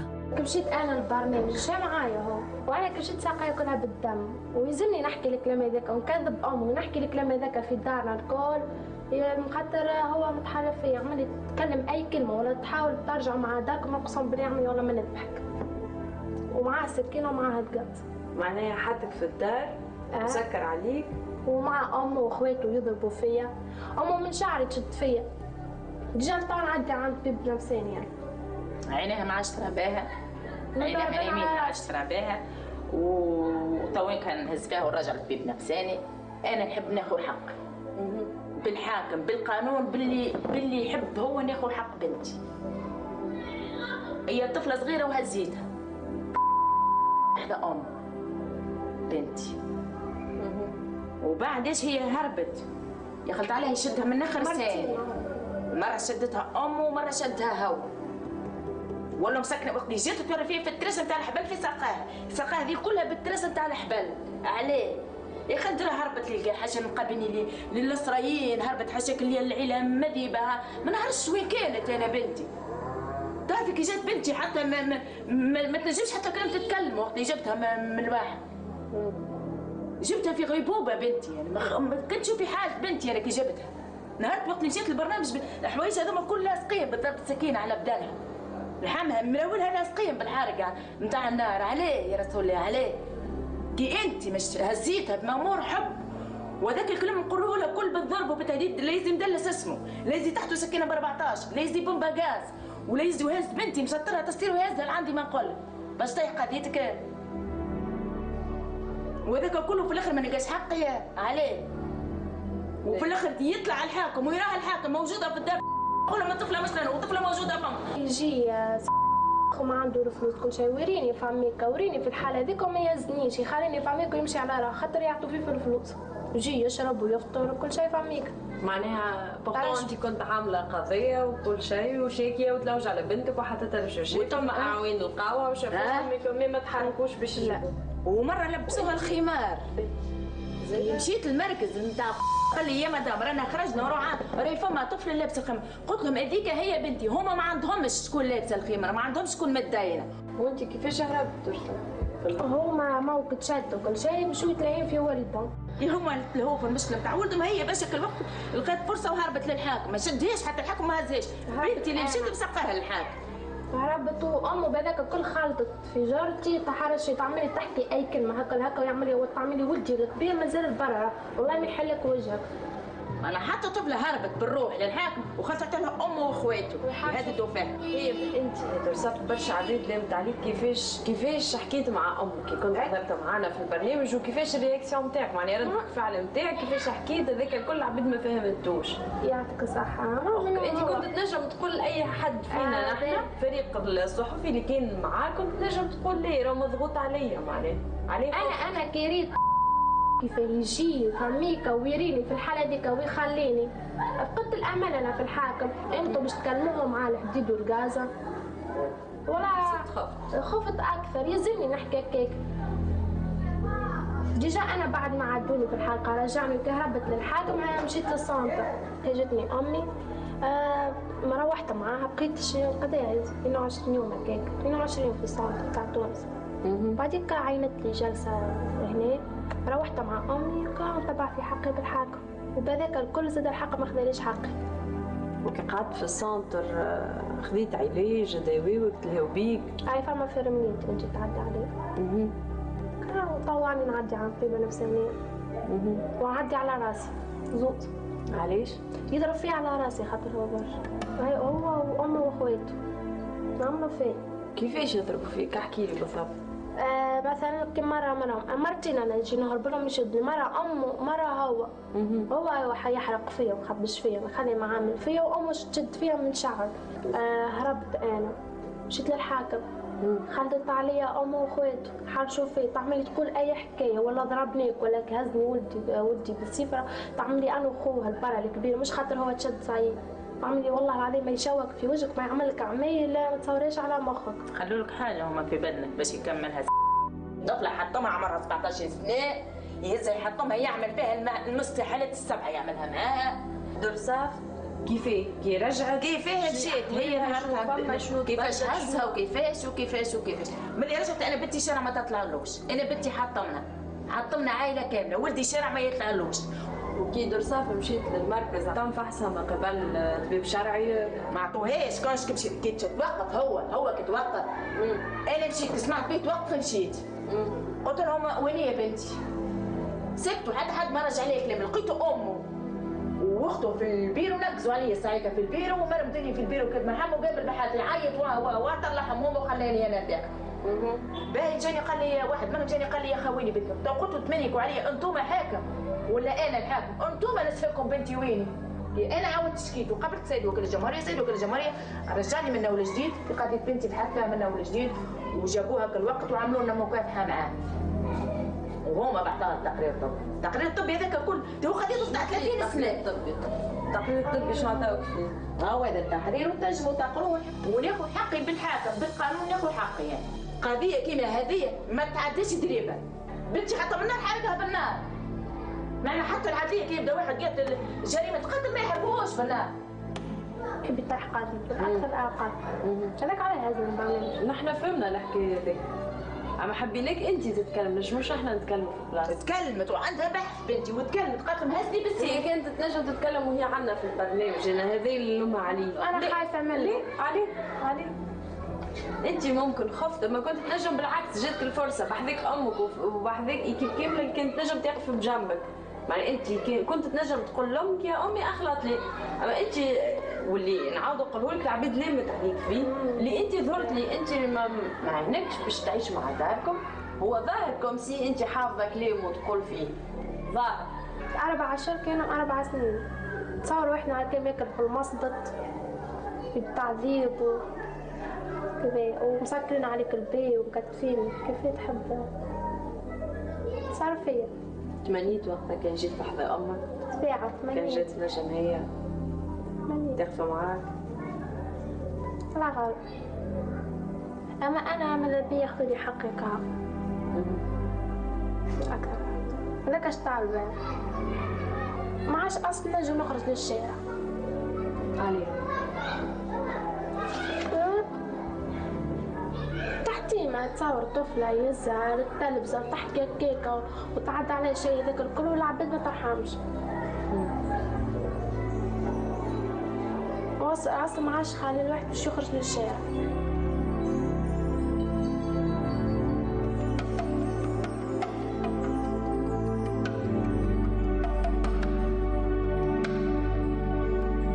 حاجه نحمد على ربي اللي رجعت لدارنا اكا.